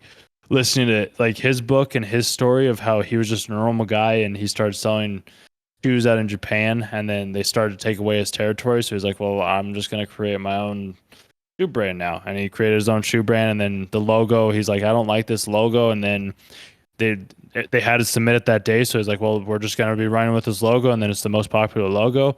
He couldn't even pay some of his suppliers because he didn't have the money because he was buying too many shoes. So he had to have his vendors pay his customers instead. And I was like, or to pay his payroll. And I was like, the ideas that he came up with, and yet and now he owns one of the most successful like shoe company. Well, not like he owns a very successful shoe company. Same thing with Sam Walton and Walmart. Like they just start out from small, humble beginnings and created one of the biggest like supermarkets in the world. Jeff Bezos, like Yeah. everybody has something. And then they just have an idea and they just start walking. They go through the trials and the tribulations, and that's where like that belief of like, well, if they could do it and they were just like me, maybe they had a little bit more knowledge, but it's like I can also acquire knowledge. I can read I books. I think can I have think experiences. I can have that. a lot of people had even less knowledge. This is their biggest strength. There was one time, I think it was a woman, and she was a Olympic swimmer, I think it was, and she started as she was a teenager. And they asked her, "What is the difference between now and then, as you started?" And she said, "Back then it was easier because I didn't thought. I just make it, and now I'm thinking." And a lot of people, when they start, they don't think about what can happen or what problems I will have. To just start and just do a lot of things. And then when it get bigger and bigger, then they start to think about stuff. And this is where the problems arise. And then the self-doubt, self-doubt and fear arise if people start to think too much instead of just hearing of the in their heart and just make it and not thinking of it. Like blindly just. Yeah, blindly just following Yeah, the the intuition. the thoughts or just Yeah, the intuition of your the feeling. intuition. And this is Yeah, insane. Just the yeah, more, I've this is the combination of heart and brain. This magnetic charge in the heart of I have this feeling, and then combine it with with your mind of structure, of willpower, of discipline to execute and to follow it, and having the courage to follow it. Because a lot of like every person that you talk to has this intuitive feeling of I could do this, I could do this, I could make this, I have this idea, but they all lack the courage to just straight gonna went into it and then figure out how to do it. yeah. It all starts with the courage. Yeah, you gotta have the courage to post the first video or Yeah. take the first step, have the first conversation, and then learn from there. Like it goes back in the NLP. Like once you have that, then you can self reflect. You can look back within yourself and be like, "Wow, I did that terribly. how can I do that better next time? Like, what's one small little thing? It's like, oh, maybe I shouldn't ask this question. Maybe I shouldn't respond this way. And then as I start to do that, it's like things just become easier. Like they just start to fire automatically.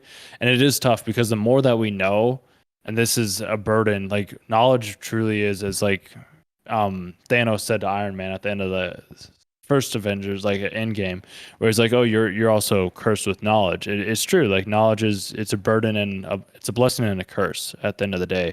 Because like the more you know, the harder it is to act. And then it's just like when I didn't know, it was super easy. I was like, "Well, I don't like where I'm at, so I'm just going to start walking." And then as I start to acquire more, I was like, "Wow, I'm kind of overwhelmed." Yeah. It's like let's just start with one small thing and kind of build up from there. Because yeah, there's funnels, there's Facebook groups, there's all these different like YouTube channels, like Instagram, TikTok, podcasts, like there's all these different options and routes that we can take. And I think it's just a matter of focusing on one, getting that It's the hard thing. grounded and solidified, So and then moving up. this focus of one thing is the hardest thing. I also talked with someone about it. The funny thing is it's completely changed over the last 100 years, because as well as my grandmother was alive, as she was a child, the hardest thing was to get information. So the source of information, like stuff like a library was one of the main sources. Like, this is insane, you can get all the information there, and you had maybe a library in the next city, so you went all down to the next city to get this information. Or you knew in the next city, like the 20 or 200 miles away, there's this guy, he has a lot of knowledge about entrepreneurship. I can take my bike and ride all the in the morning, like at 5 p.m., ride all the down to the city and search for him, and then find him in his office and then interview him about success philosophy, about entrepreneurship, how to become entrepreneur. So there's this accumulating of information that was the hard part. Nowadays, it's way too much information. It's from all sides. I just want to watch a YouTube video, and the first thing I get from ad is how get to rich, how entrepreneurship. That's two way information. So nowadays, it's the opposite. Now it's to select which information you let in and which you don't. This creating this filter of what I get into what I consume to my subconscious mind. This is the hard thing nowadays too, because you have too many possibilities and too many sources, too many stuff from all sides. Yeah, it's tough because it's like, which one do I choose? Because it's like, if I choose this one, am I making the wrong choice Yeah, because I decided to make YouTube videos when I maybe would have been better at doing funnels? Or it's like, should I make funnels when I maybe would have been better at doing YouTube videos? It's like, exactly. Yeah, which one do I want to go to? And I think that's where it's just like you have to quiet like the outside noise and listen to like what the inside is saying, and then go from there. yeah, and also just trying out, because sometimes you start with, for example, copywriting. You think copywriting is the one thing, then you start drop shipping. Then you say, okay, this drop shipping is not for me. Print on demand is maybe for me. Then you're making your own shop. Like, I don't know how it's called, but your own shop. Then you have your own Yep. website with your own blog posts, and you try different things out. And then you figure out, okay, maybe I even don't like to make my own stuff, but to work with someone who has an agency and, for example, have already a website, to write with them for them. Also being part of their community and being one of their copywriters. So this is a lot of figuring out what I meant with numerology, with your life path and your soul edge number and your law of Dharma, to find out your special, unique talent, and what is your unique talent in combination for others, because everyone, like I said, is different. And I'm like all about personal brands, building personal brand as foundation, and then from there you can do anything. You can do comics, you can do a book, you can do movies, music, you can recruit people, you can hire people, you can do all of this. Is for me, because I have this entrepreneur stuff of Life Path One as visionary of building a company directly with outsourcing all tasks. But other people, like I said, they're like the teacher. They don't like this organizing stuff. Yeah, it's funny how there's two different systems, and the world's always been built for more people that are, I'd say, more teachers in a sense, like people that follow the crowd. Like the analogy that one of the psychologists that I was listening to, he was like, "There's people that are built for farming, which is like what schools do. They teach people how to be farmers, and then there's other people like hunters, where it's like entrepreneurs such as you and I. Like we go out, we find the business, we do the work that's required, and that's what like hunters do. Like we have to go out and hunt for our food, whereas farmers like are 9 to 5 workers where they just sit at the desk and they're happy like Yeah. cultivating like whatever their harvest grew that year. Whereas like we can go out and hunt and like maybe one night we won't return with anything, but then we can go out another night and we can get a whole like we can shoot down a moose and it's like okay now we're fed for the next 6 months type of thing. So Yeah. it's a different concept, but I think it's better to be almost a hunter nowadays than a farmer because we have more freedom and we can do a lot more being hunters than I think farmers can. At least I, we can have a bigger impact in a sense. what I also would add is that I think in nowadays it's also getting it's called new economy. That for example, the nowadays, for example, if the teacher, someone could say this is just a teacher like the farmer, 9 to 5, just normal job. But you could also say see it as a perspective that because being a teacher is also way complex. If you go really of being a great teacher, not just being a teacher as your job, 9 to 5, but really as your passion, as your soul mission, being one of the greatest teachers because you have a lot of psychology, human understanding, different tasks, how to teach people as a teach children that they learn a lot in faster way, how to get it. There are a lot of different components that go within that you can also be a genius at that way.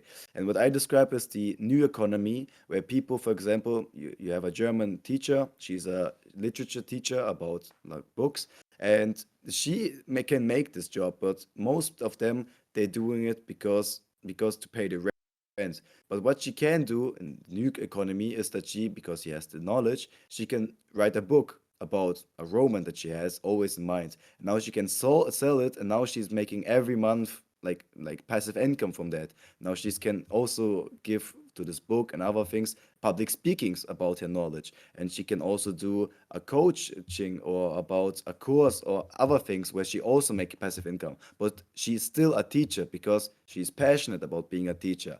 The other stuff is just to express herself more in other directions and to make passive income, to not being dependent on being a job. Because most teachers and most professors, they don't do it because they're passionate about, but because it's their job. And this is the way how they go to it. It's my job to pay the rent. And this is where the problem is that they radiate this feeling of I don't want to be here, and the children are adapting this attitude of I don't want to be here. School sucks, learning sucks.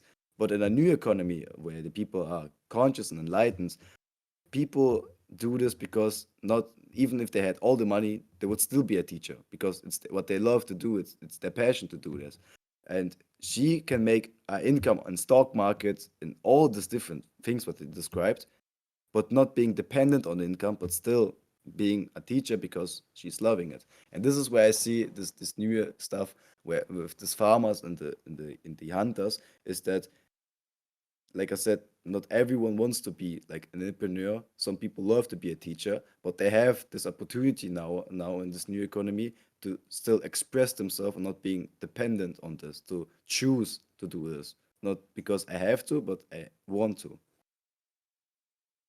Exactly. Yeah. Yeah. Because like, and I'm not saying that being a teacher or a farmer like is a bad thing. I just think we need both. Like there needs to Yeah. be both types of people in the digital era, like the internet, everything has allowed for people to do the things that they're passionate about. And that's probably where there's been certain teachers that I had when I was in school that were much like I loved going to the class because they were probably passionate about it compared to just going and You can like feel it. collecting a paycheck. You can feel it if someone is Yeah. passionate about it or not, if it's just their job. And this is why being a teacher is one of the, for me, this is a whole topic for itself, is education system is the most important stuff of all. Because if you want, this is what they described in the ancient Greek, that everyone who studies society and how society is built understands that the most crucial thing about society is the next generation, the children, and that if you fuck this up, you fuck the whole society up. This is why you see in the NS, in why Adolf Hitler was alive, he put all his focus on the Hitlerjugend, on the youth of the Hitler youth, so to make them. And you see the same in China, and you see the same in Russia, and in a lot of different states that are made like this, where they put all the focus on the next generation to they put all the focus on the education system to propagate all the propaganda in young age, so it's all in the subconscious mind, so they grow up with this world view. And every problem, and I can do a whole doctorious work about it. Every problem that the society has is the source of a lack of education, not of reading and writing, but a lack of education, of understanding. Like if you go to Africa, and you have go into some villages there, a lot of problems in high also in sickness that they have is because of a lack of hygiene, not because they are stupid and not because they have limited resources, but because they don't know what hygiene is. So literally they don't know what bacteria are. Like in the 18th century, the doctors never washed their hands because they didn't knew what bacteria are. And this is education, to just know this. And like if you just go to Africa, and there are a lot of places where the children go to school and they learn literally how to wash their hands, and they go back home, and the children, their parents ask them what they learned today, and they're like, oh man, that's so insane, I want to show you. And then they wash their hands and say, this is what I learned today, this is so insane. You have to imagine there are bacteria all about my hands. And we they said in school we should store our food differently so we don't get sick of it. And then you like 80% of all sickness are gone just because people start to wash their hands and to store their food and flesh properly. Like in Egypt, they also have a big problem with storing flesh in a bad way. And the same is with criminality, with drug abuse, with bad politics, because if you have uneducated people who are idiots, then those people are the politicians of the next generation. And those are the people in charge in companies. And those are the people who are policemen. You know what I mean? These are the doctor. This is the next generation. And if you fuck this up, you fuck all of the other stuff up. This is why the teacher is so important for me, um, for the class, because he has this bond with this class, and he's giving them not just make this exercise, but he's giving values like life values. This is why I think in America, in some places, they have this discussion where the teacher are propagating this woke mentality of LGBTQ and something like that. Because this is why the teacher is so important, because the teacher, how he is expresses, how he is teaches, which energy he is radiating of attitude of school.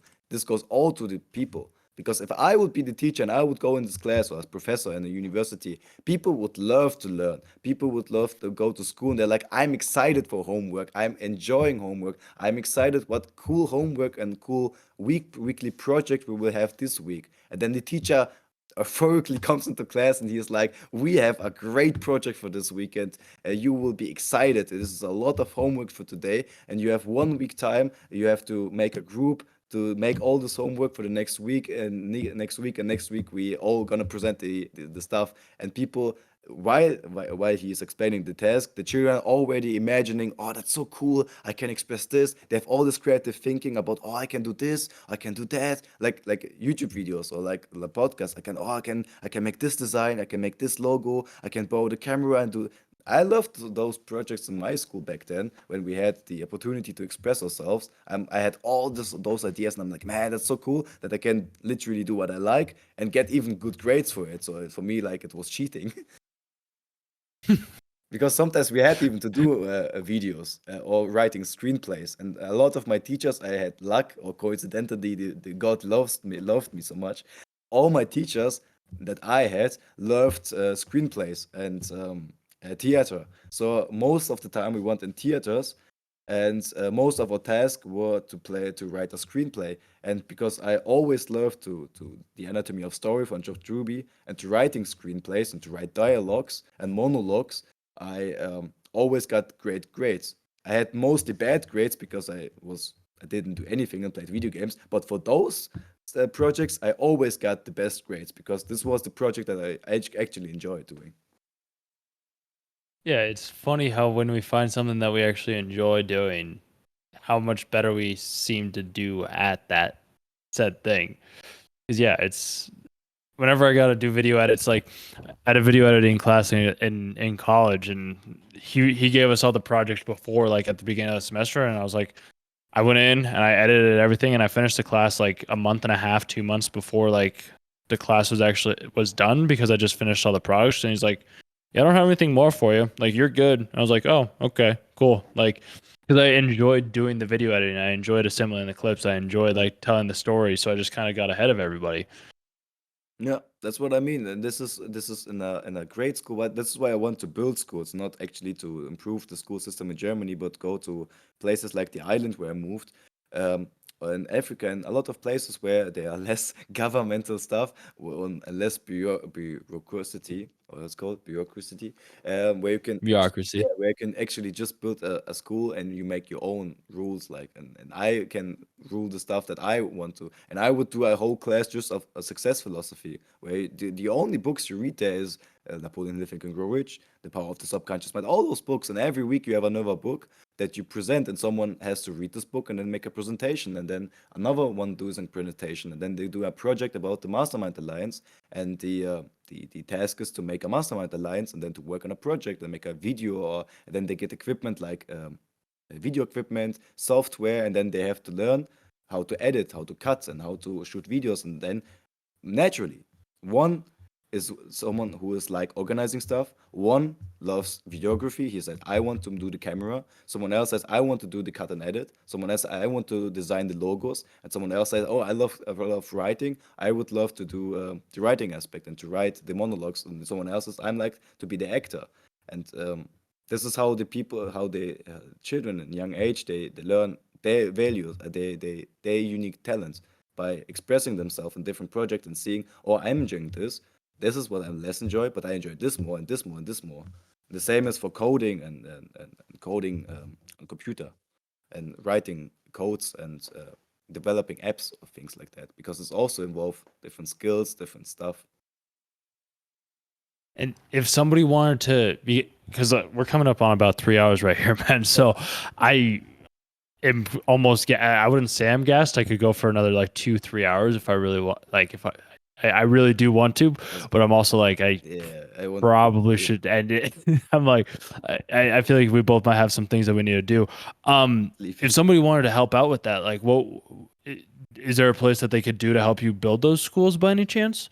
Yeah, in the future by building the personal brand, because it's like with Mr. Beast with his philanthropy stuff. It's not that costly, because in those countries the materials are extremely cheap. So you can, like, for $10,000 you can already build a school and have like 20 or to 50 children, recruit them, and you have one whole year for $10,000. It's nothing, especially if you have like this if you like me doing movies then later and doing all those projects, you have like 10 to 50 grand every month just an income of passive income, not the projects itself, but just as his income. And you can take, you can literally every month you can build one school somewhere in Brazil, in South Africa, in South America, in Vietnam. There are so many places that have a fucked economy that you can abuse in some ways by building cheaply stuff, a lot of buildings. And then you do this as what I want to do is to do it as a franchise. To do is like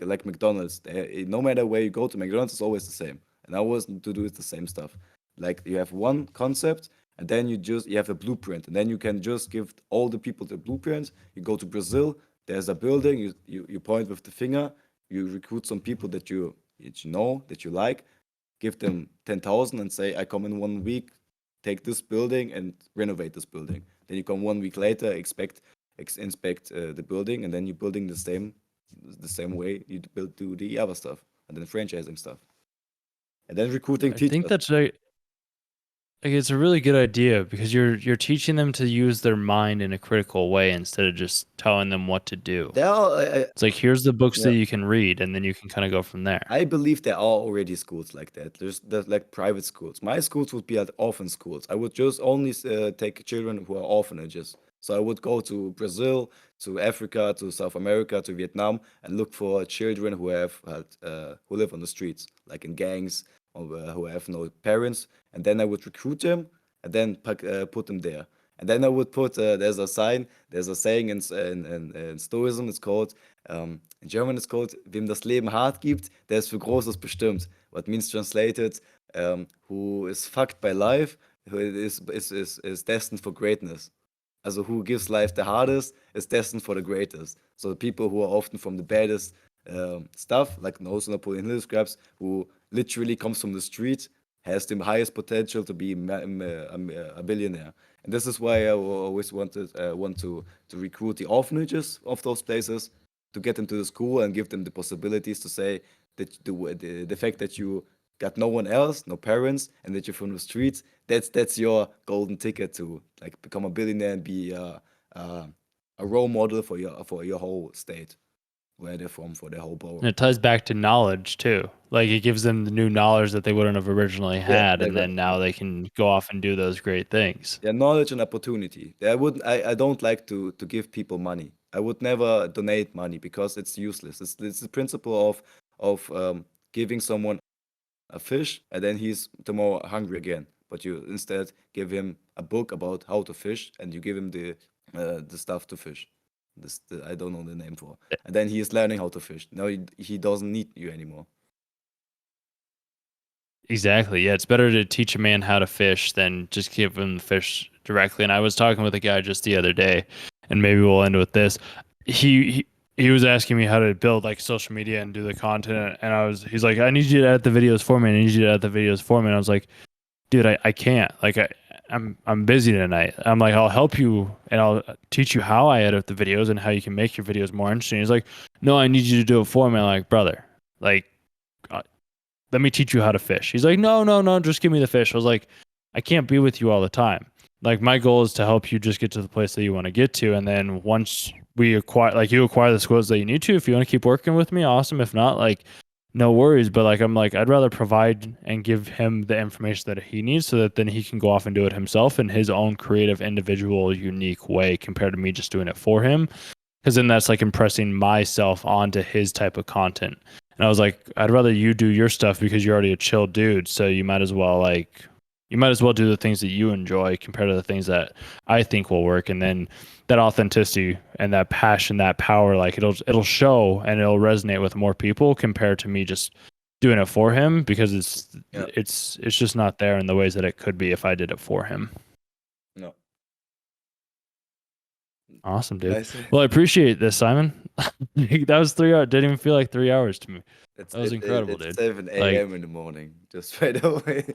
yeah, I think for you it's it's I think for you it should be 11 p.m. Oh, yep, 11:22, yeah, it's 23 right now. yeah, for me it's So, 22, 23.